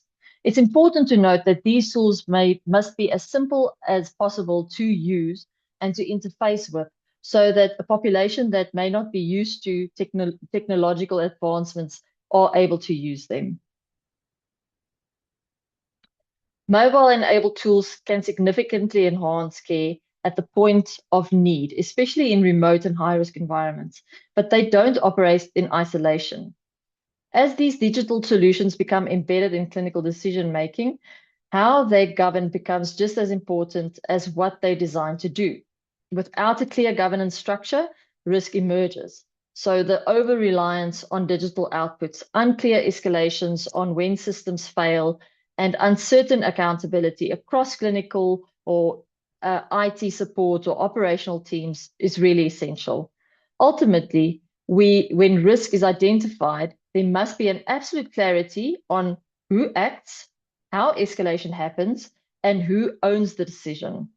Governance isn't about slowing the innovation. It's really about ensuring that these digital tools remain safe, reliable, and trusted in the real world clinical setting. So clinical safety cannot be added at the end. It must be intentionally built into the digital health system from the start. Governance needs to be practical and resilient, especially in high-risk, low margin for error environments. Standards must be adaptable to real-world constraints, not ideal conditions. A clear accountability across clinical, IT, and operational domains is essential. These digital tools support care. They do not replace the clinical responsibility. So finally, safety must be embedded into everyday workflows so that the safe practice remains the default, even when the systems are under stress. it's important to be clear about what does good look like. So what does it look like when all this works and it's all practical and it works together? Firstly, the digital tool must support clinical judgment. Whether it's AI or digital triage or mobile diagnostics, the clinician remains accountable for the decision. Technology informs, but it does not replace or decide clinical judgment. Secondly, there must be clear ownership of decisions and escalations. Everyone involved needs to know who acts when risk is identified, who escalates concerns, and who holds clinical responsibility, particularly when systems fail or connectivity drops. Thirdly, downtime plans and fallback clinical protocols are essential. Safe systems assume failure will happen at some point. When digital tools are unavailable, clinicians must be able to revert to standards and safe practices without hesitation. So really, it's digital health allows us to reach further and faster than ever before. And we are really fortunate to be working at a time where the playing field is changing so rapidly. The challenge we have is to keep up with the innovations without letting go of our clinical curiosity, our professional judgment, and our willingness to ask why. Because it's that curiosity combined with a strong governance that ensures safety continues to scale alongside digital health. Thank you very much.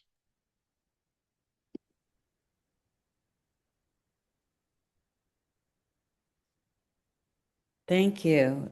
Appreciate that presentation. I know you do quite a bit of traveling in your role, in your leadership role, and I wanted to hear from you. What do you find to be most challenging in the work that you do? I have a follow-up question, but let me ask that first. I think the most challenging aspect of the work I do is that there's such a big difference between the public sector and the private sector. And where we are embedded into the private sector, we do serve the public. And to get those initiatives across to all these remote areas that we work in and to make everyone buy into this, because it's often a population that is not used to these advancements and where these challenges exist, like connectivity and access to definitive care. So it's really a strong foundation within the governance system where we've got protocols that govern all the initiatives that are taking place. Right. So you basically have, you have your model that just you scale to all these different locations, which I find fascinating because I always say digital health to some degree is local, right, in terms of implementation, because there's so much variability from country to country, from community to community, and it's interesting to me to see how you are able to successfully deliver the healthcare that you do with all these different, barriers, factors that go into play. And with respect to the workforce, to your point, technology is changing rapidly. In terms of your clinicians, how do you keep them up to date with all that is going on and all the innovation? Do you have routine, annual training? I mean, I'm just very curious about the standards and maintaining those standards of care in the context of a rapidly changing digital health environment. Yeah, I think the most important thing is that whatever initiative is brought on should be fit for purpose. So one initiative won't work in this area of setting, whereas it will work in another setting. So it's important for us as the management team or the team overlooking all these initiatives to decide on what is it that is needed in that specific area and what is the fit for purpose in that specific region. We do, as we said, we have a strong governance implementation where we take a whole risk analysis of the project or of the initiative that is being implemented. And then we walk a path with these healthcare providers to see what is possible and what is not possible within the infrastructure. But luckily, things are becoming easier. These digital applications are becoming so easy to work with because it needs to serve a population that hasn't been used to it.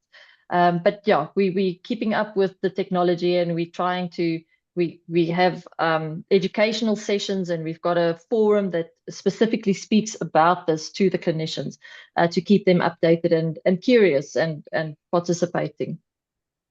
Great. Thank you. Are there any other questions? We're now ahead of schedule. So thank you, Natalie, for that presentation. And we are going to take a break. Again, because we are spanning time zones, people are joining at different times. And our next speaker, let's take a break for about 30 minutes, okay, before the next speaker presents.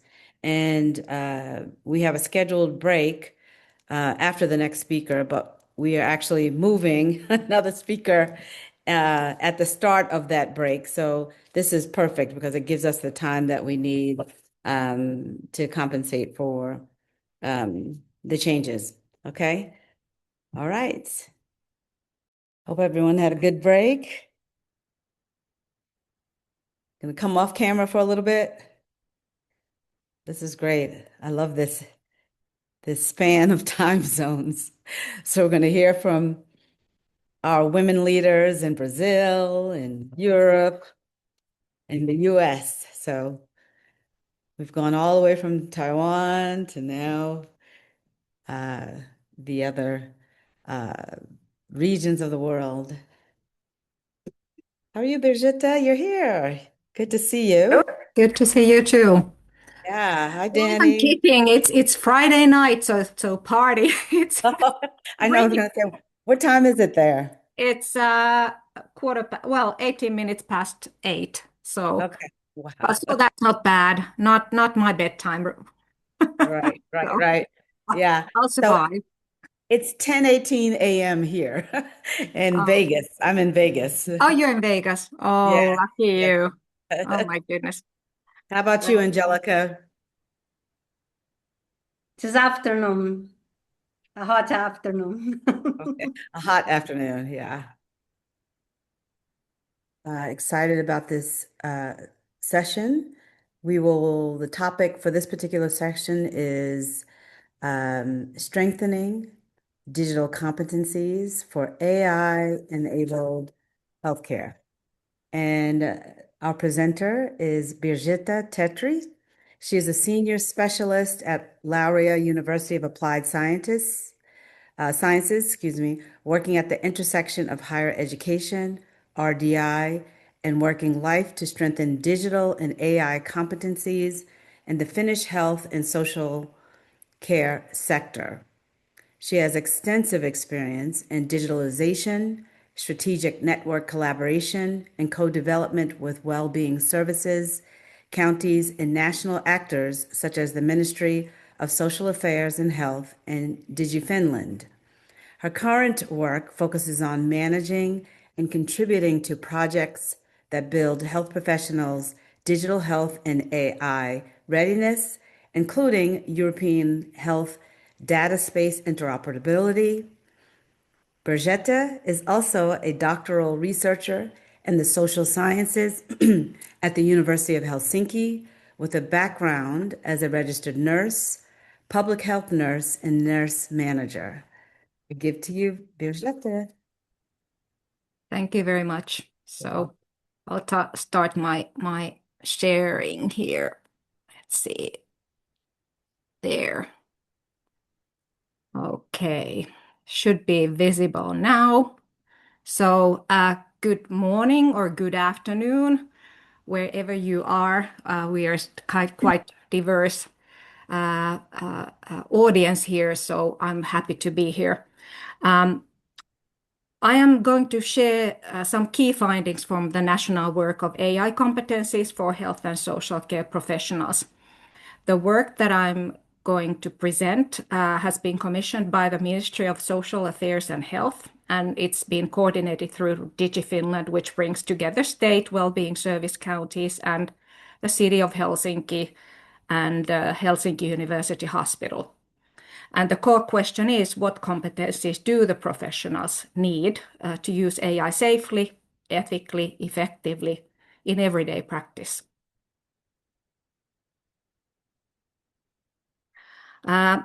This slide shows the overall roadmap for the evidence from evidence to implementation. First, we built the evidence base through national surveys, interviews, and a systematic literature review. The next phase, we are refining preliminary competence definitions together with the stakeholders. And now we are on the consensus stage at this moment. We are seeking the consensus through Delphi rounds. The first round is ongoing at this moment. And we're hoping to get the actually implementation phase started around April, May, where we have the curriculum development, piloting, and the continuing professional education. And in this presentation, I will focus mainly on the international research evidence. We're having an article coming out in the fall where we have also the workshop results and the empirical findings. Before defining these competencies, it's important to understand the current gaps. The national survey showed that many professionals felt that they lack AI competence, especially the ethical implementation was lacking. They seldom get hands-on experience, so-called safe sandboxes to practice with AI tools. And also, we don't have current coherent national framework, which would lead to have similar practices between organizations. And interestingly, the largest competence gaps are among professionals with 16 to 20 years of experience. And in Finland, we have practical nurses or auxiliary nurses, and they have very strong everyday technology use, and they report smaller gaps. Our systematic review comprised 19 studies published between 2021 and 2025. And it showed that the AI competence is multidimensional, and that's probably not a surprise for you. We identified 8 competence domains in total. 5 of them were core domains: AI literacy, data and analytical skills, critical evaluation and decision-making, workflow and contextual integration, and domain-specific AI application competencies. 3 domains cut across all others: ethical, legal, and responsible AI use, and communication and interaction skills, and AI self-efficacy, readiness, and continuous learning. And I will walk you through these domains one by one really shortly. This illustration shows how the 8 domains are formed. They form kind of integrated whole around professional competence in one's own field. And the core domains describe what professionals do with AI in their everyday work. Cross-cutting domains shape how they do it, ethically, communicatively, and with sufficient confidence and readiness to learn. The framework applies across different health and social care professions, but the emphasis and depth vary by role and context. AI literacy is the foundational understanding, and it's needed by all of us. It includes the basic knowledge what the AI is and how it works in principle and where it is used in health and social care. professionals need to distinguish AI from automation and other digital systems to recognize both benefits and limitations of AI. They should also be aware of how AI systems are trained, validated, generalized to different populations. This is not about becoming data scientist, but about having enough understanding to work critically with AI tools. Data and analytical, I'm sorry, I was too quick.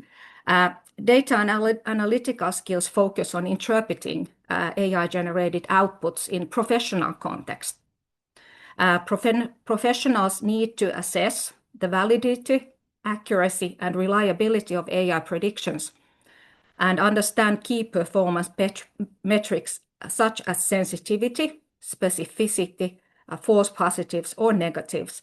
They should be able to recognize data quality problems and sources of bias in data sets and just whether the data is fit for purpose. This domain also covers understanding the differences between analytical AI and generative AI because these types require different kinds of professional judgments.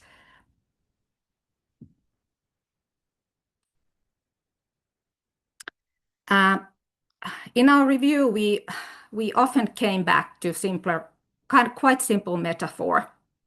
AI is like a navigator. It can propose routes, highlight the risks, suggest the fastest way like the navigators do, but it doesn't know the whole context. The professional is the driver.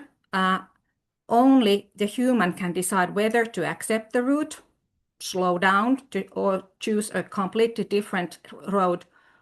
So AI can guide, but the professional remains fully responsible. And it's about maintaining this professional judgment when you're working with AI. In this domain, AI is viewed as a decision support tool, not a decision maker.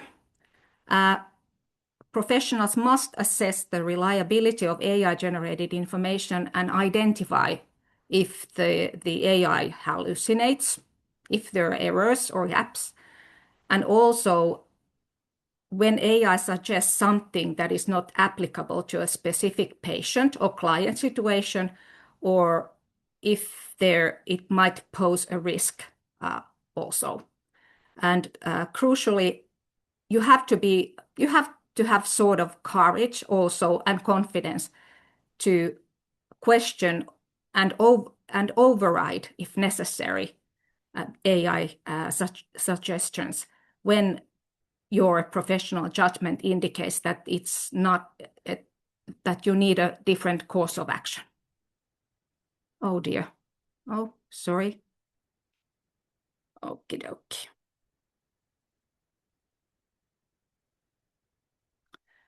Okay. Workflow and contextual integration, it's all about embedding AI into the real work process.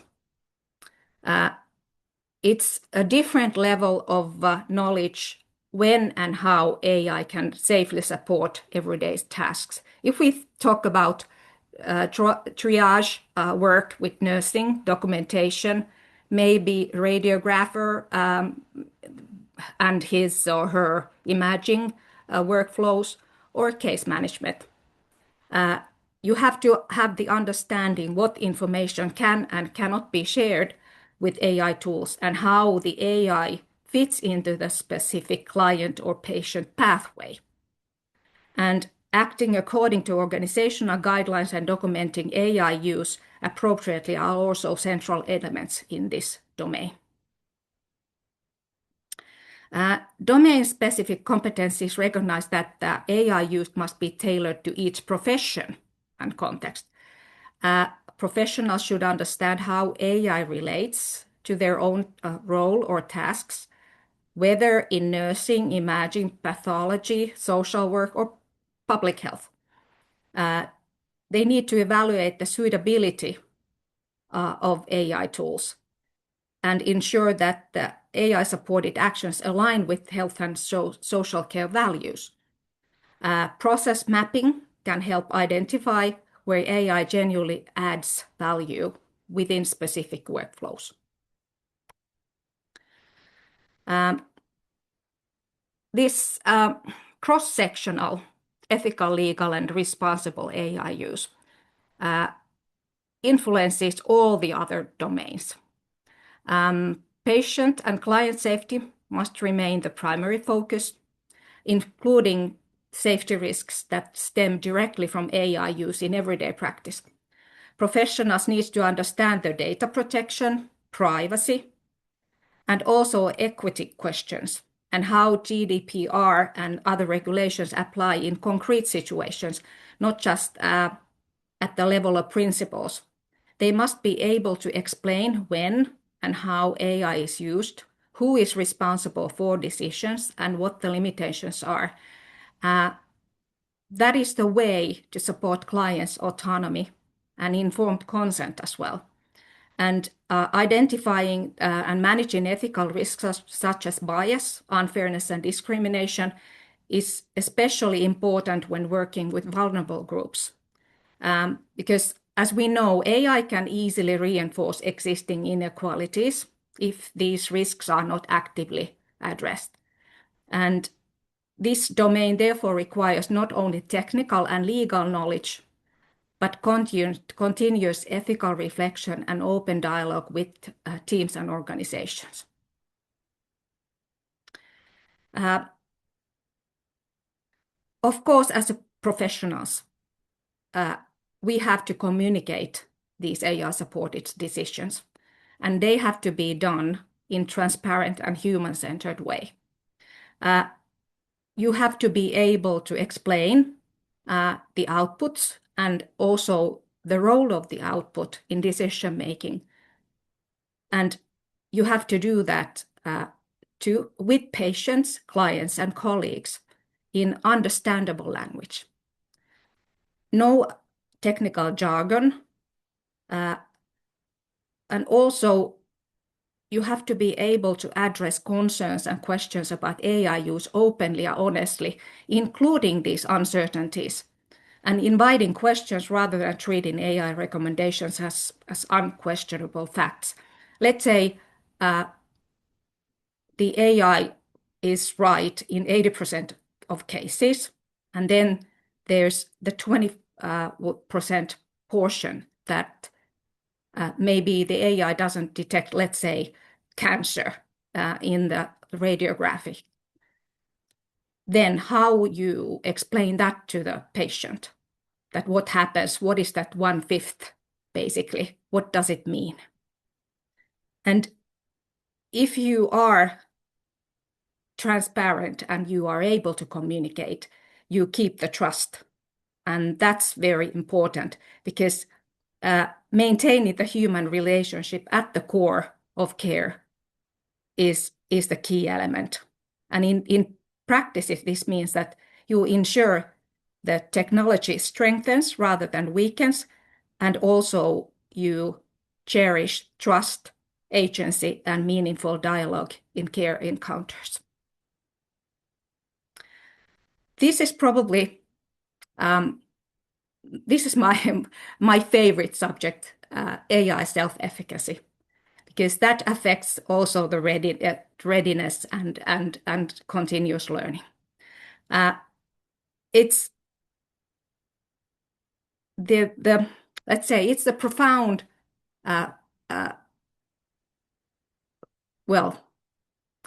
profound element what you need in order to learn, basically. If you don't trust your ability, you have positive, you feel that, okay, AI is good and you can use it, but you don't feel that you're competent to use it.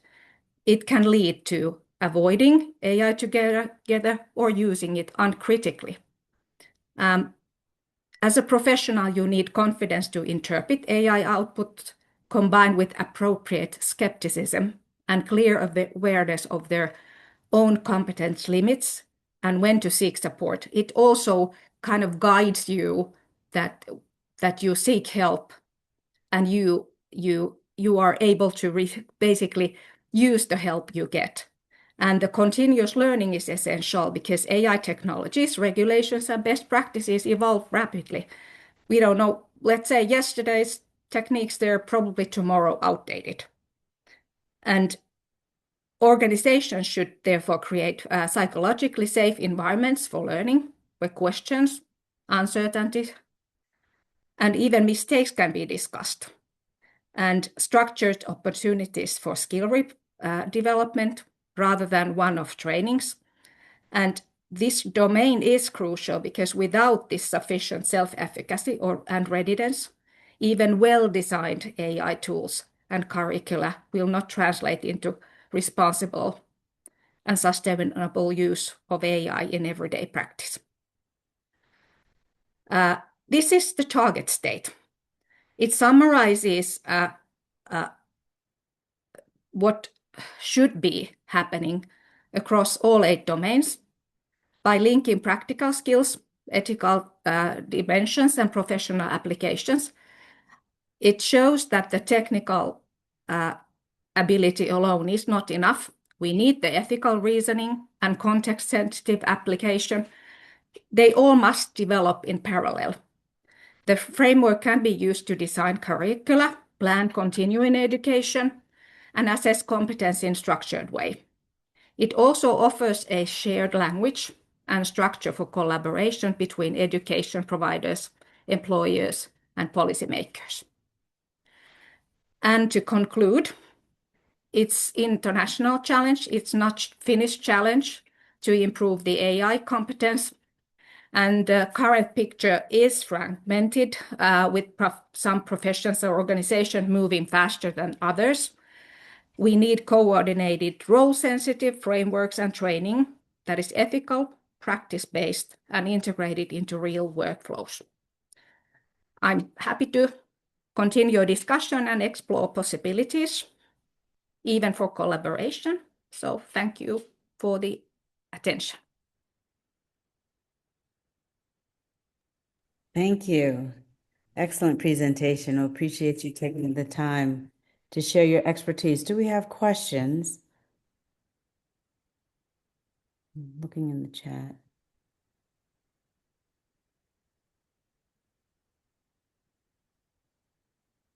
Any feedback from the panelists?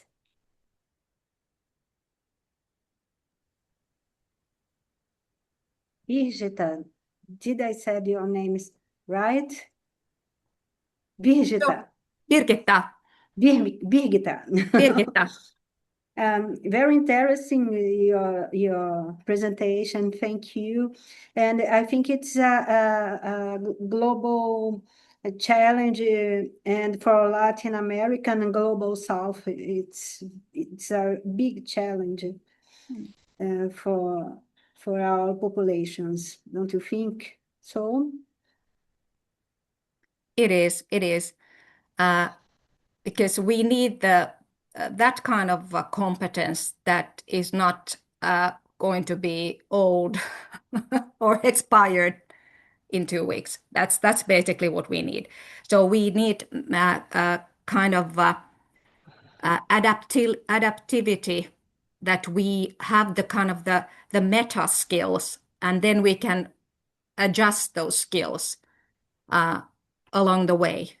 So you can't basically have tool specific, but you have to understand the basic dynamics, what happens with AI.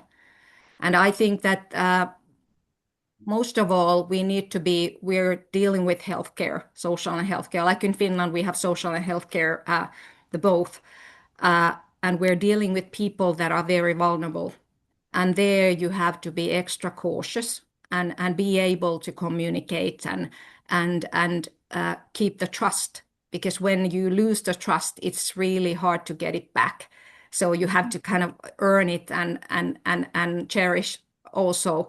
And that's why you get also, I also look at it like the fact that you get compliance when you try to educate. Let's say you have to educate your patient, like in kind of preventive way, then you get more compliance when you keep the trust, and maybe you can also guide the patient or client towards understanding more how to deal with digital skills in general, because that's AI is part of it, but it's much larger when we talk about digital skills and the access and digital inclusion. And there's two sides. There's the client and the different the diversity of clients and patients, and then we have also the professionals, and that's diversity as well. We have different roles. We have doctors, we have nurses, and their needs are different. So we need to gain understanding what is the kind of the general level, and not everybody needs the same competence because the roles are so different. So kind of trying to make it flexible. That's my goal anyway when we're trying to get this framework together. So Thank this you. is really interesting. Thank you.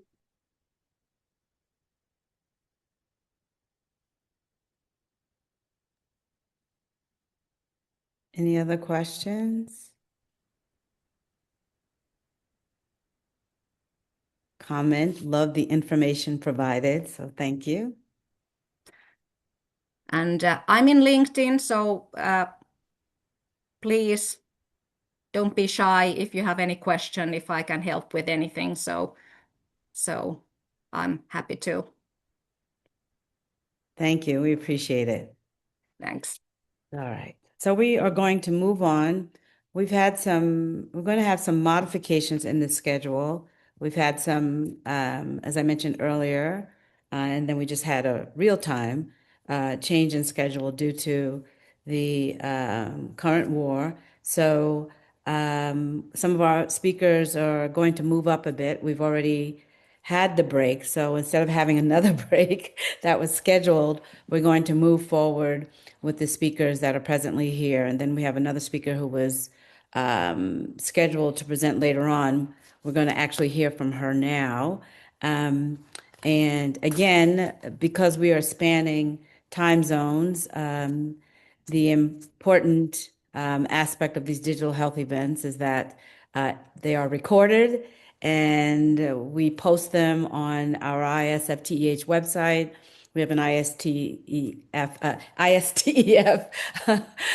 YouTube channel and other social media outlets. So the asynchronous viewing of the recording is there and available. So I thank you for recording your presentations because they are shared over and over again.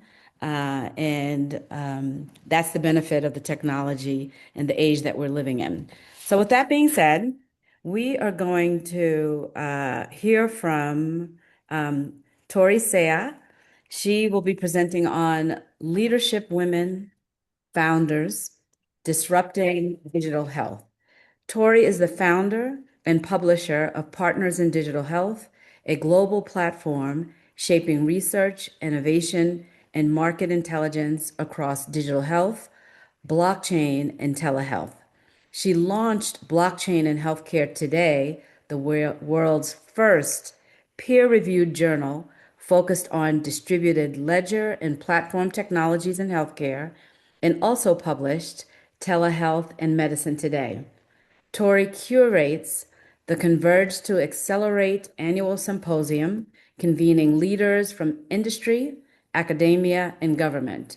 She serves as an executive advisor to the IEEE Standards Association and startups, and is driven by the belief that responsible innovation can accelerate access to affordable, high-quality care for all. Tori? Thank you so much, Michelle. Can you see my screen? Yes, we can.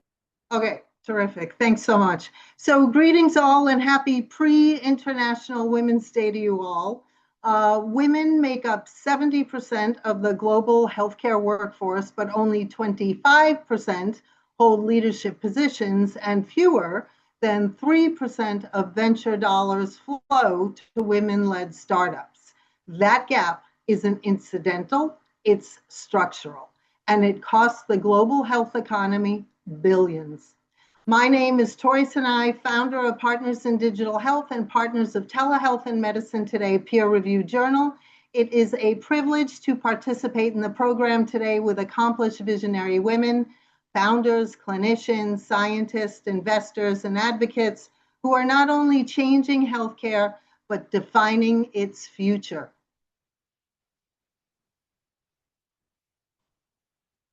Across continents, women have filled gaps, founded companies, built coalitions, they're raising capital, and have rewritten what healthcare innovation looks like. Women are not underrepresented in healthcare, they're undercapitalized, and that includes digital health, one of the hottest investment sectors where women make up 80% of healthcare decisions globally. And yet, before success, many of us first experience doubt. So let's begin there.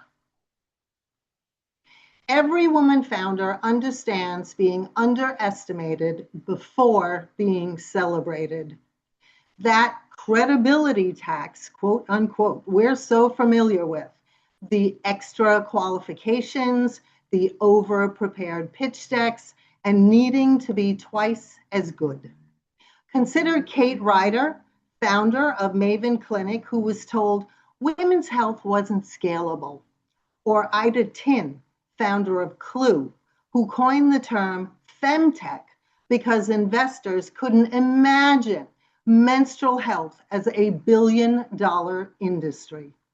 Their success hinged on the ability to see opportunity before markets validated it. When women design healthcare solutions, we close diagnostic gaps, reach underserved populations, reduce preventable cost burdens, and expand global market potential. The evidence is refutable. Inclusive innovation works, especially since the health, digital health, and femtech markets are projected to reach $1 trillion by 2030. The question is why we continue to underfund winners. And to understand the cost of progress, we should first talk about the hidden price women founders pay. Less than 3% of global VC capital goes to women-led startups. That's bias disguised as due diligence. Still, women find alternative routes via grants, impact investors, we bootstrap, and networks for shared resilience because the solutions that they build solve real and many times personal problems that the market hasn't recognized yet. Kate Ryder built Maven because maternal support failed her. Simone Tate built Poppy Seed Help to help reverse Black maternal mortality. Each innovation began because of caring, not capital. Women founders are fueled by purpose and community. And purpose may ignite innovation, but capital is what determines scale. And that purpose rewires entire systems that were never designed with women in mind. So what's the value of mentorship and sponsorship? So mentorship, we're probably all very, very familiar with. Mentorship bridges gaps that capital doesn't. And when experienced women guide the next generation, we don't just transfer skills, we multiply opportunity. But our access needs include both mentorship and sponsorship. And that means magnifying capital, contracts, introductions, and board seats. Visibility is capital that can be leveraged too, and we don't often think about this. So ask who gets published, indexed, who gets those keynote invitations, who gets quoted, and yes, who gets funded.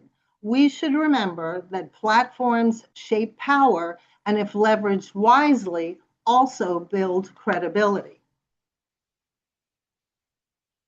Telehealth is no longer a pandemic solution, but a core infrastructure with cross-border digital care expanding rapidly. The next shift is about control, and it belongs to algorithms. AI now determines access, triage, and reimbursement, and whoever trains those algorithms trains the future of care. This is where women founders matter strategically. So ask yourselves, who's shaping the algorithms?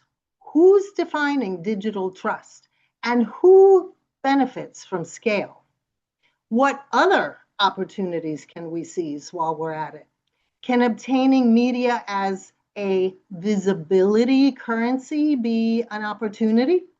Let's reframe the narrative and ponder how publishing can be power, how indexed research shapes policy, and how policy can help shape capital allocation. Now, we all know healthcare is famously risk-averse, mired in yesterday's policies and practices. Think of the paradigm shifts women have created. Shout-outs go out to India-based Dr. Geetha Munjanath, founding Narami Health Analytics, creating an AI-powered breast cancer screening that eliminates radiation risk, UK-based Tanya Bowler of Elvie, who redefined women's health tech with a silent breast pump, and April Coe, founding Spring Health while a student at Yale University, using AI to deliver mental health care at a valuation of $3 billion. They recognized market gaps because they are the market. What we're witnessing is telehealth expansion across continents, cross-border AI research collaborations, workforce innovation in emerging markets, and digital-first care models leapfrogging over old infrastructure and dated perceptions. Women founders are reimagining community-based access, hybrid care models, decentralized infrastructure, and cross-border telehealth networks. Disruption isn't loud, but it is persistent. Global collaboration will redefine the next era of digital health. Collaboration across continents includes expanding markets, diversified data, strengthened resilience, and accelerated equitable access. The structural shifts we can expect as a result include capital parity targets, gender-balanced AI development teams, procurement reform, sponsorship networks, and amplification across media ecosystems. Despite demonstrated returns, funding inequity persists and continues to widen in developing nations, sustained by familiarity bias. Investors tend to fund what and who they already know. The good news is the landscape is beginning to shift, and women-led venture funds and impact platforms working in alignment with the World Bank, IFC, and UN Women are challenging traditional investment ecosystems and expanding access to capital. Their work reinforces that inclusive funding is sound economics. Visibility also plays a central role in this equation. When work goes unseen, it remains unfunded. That's why visibility must become a part of a strategic growth plan. Authority influences capital, and it's often built through visibility. And for women founders, this means treating public presence as a strategic imperative. Get quoted, give talks, get published, get indexed, and build algorithmic visibility. Media exposure shapes perceived authority, and perceived authority also influences capital flow. If your work is invisible, it's far less likely to attract investor confidence. At the same time, innovation without policy alignment struggles to scale. So let's gauge how advocacy and governance can help build investment ecosystems that are both innovative and inclusive. Frameworks like the UN SDG number 5 and WHO's digital health strategy have established gender equity as non-negotiable. But policy must translate into accountability and measurable outcomes. And without procurement reform and funding transparency, even the strongest frameworks are ineffective. Both governments and investors must track inclusion benchmarks, funding equity, and gender representation. Equity should be intersectional. Gender is only one dimension. Innovation without inclusion creates diagnostic blind spots, cost inefficiencies, biased AI outputs, and lost GDP opportunity. In the end, inclusive innovation isn't social policy, but a smart economic strategy.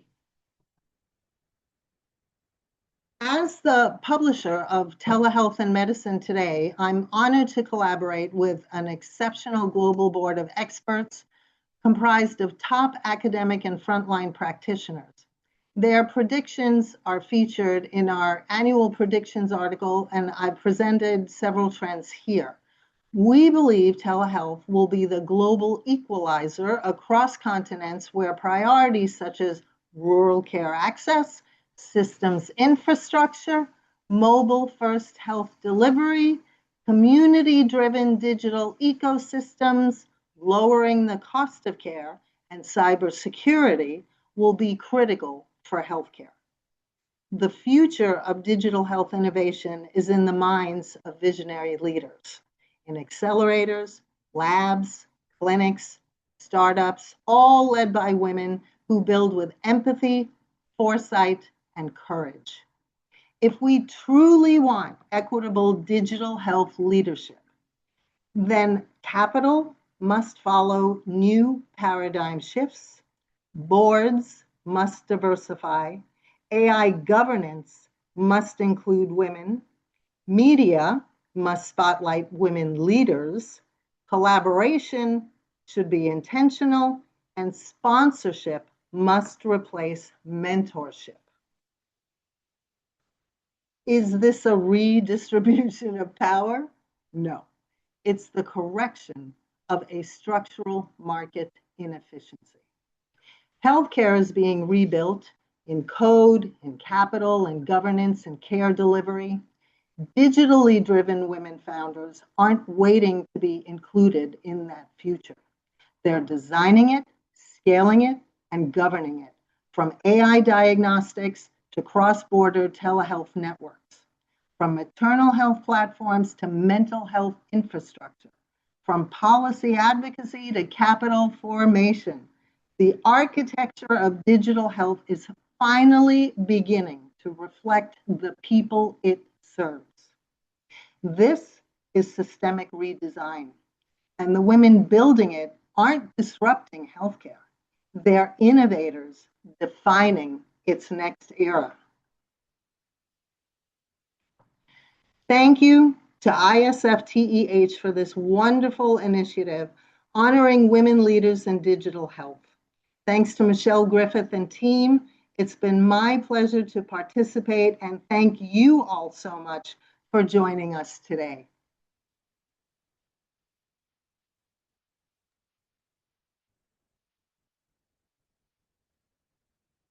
Thank you, Tori. What an excellent presentation.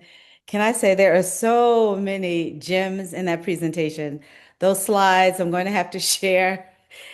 I'll definitely I'll definitely make sure you're credited, but oh my goodness, are you kidding? We're not asking for a seat at the table. We are building it.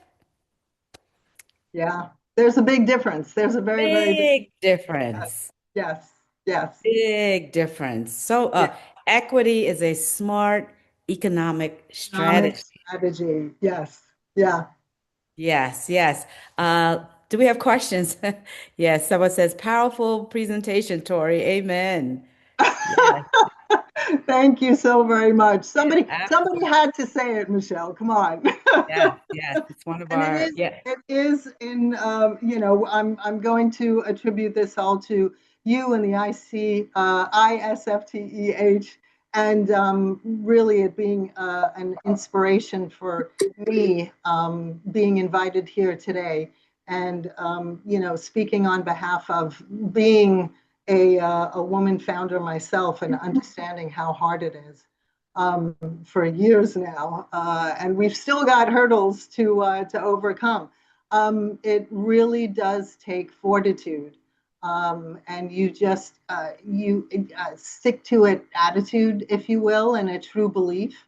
And I really believe that when women come at it, they really approach it differently. And they understand gaps in the market because, again, another quote for you, they are the market.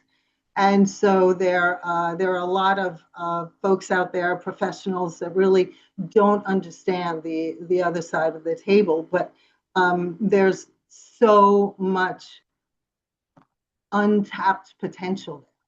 And getting 3% of VC capital just doesn't cut it for us at all. Not at all. Yeah. Other Yeah. comments, questions?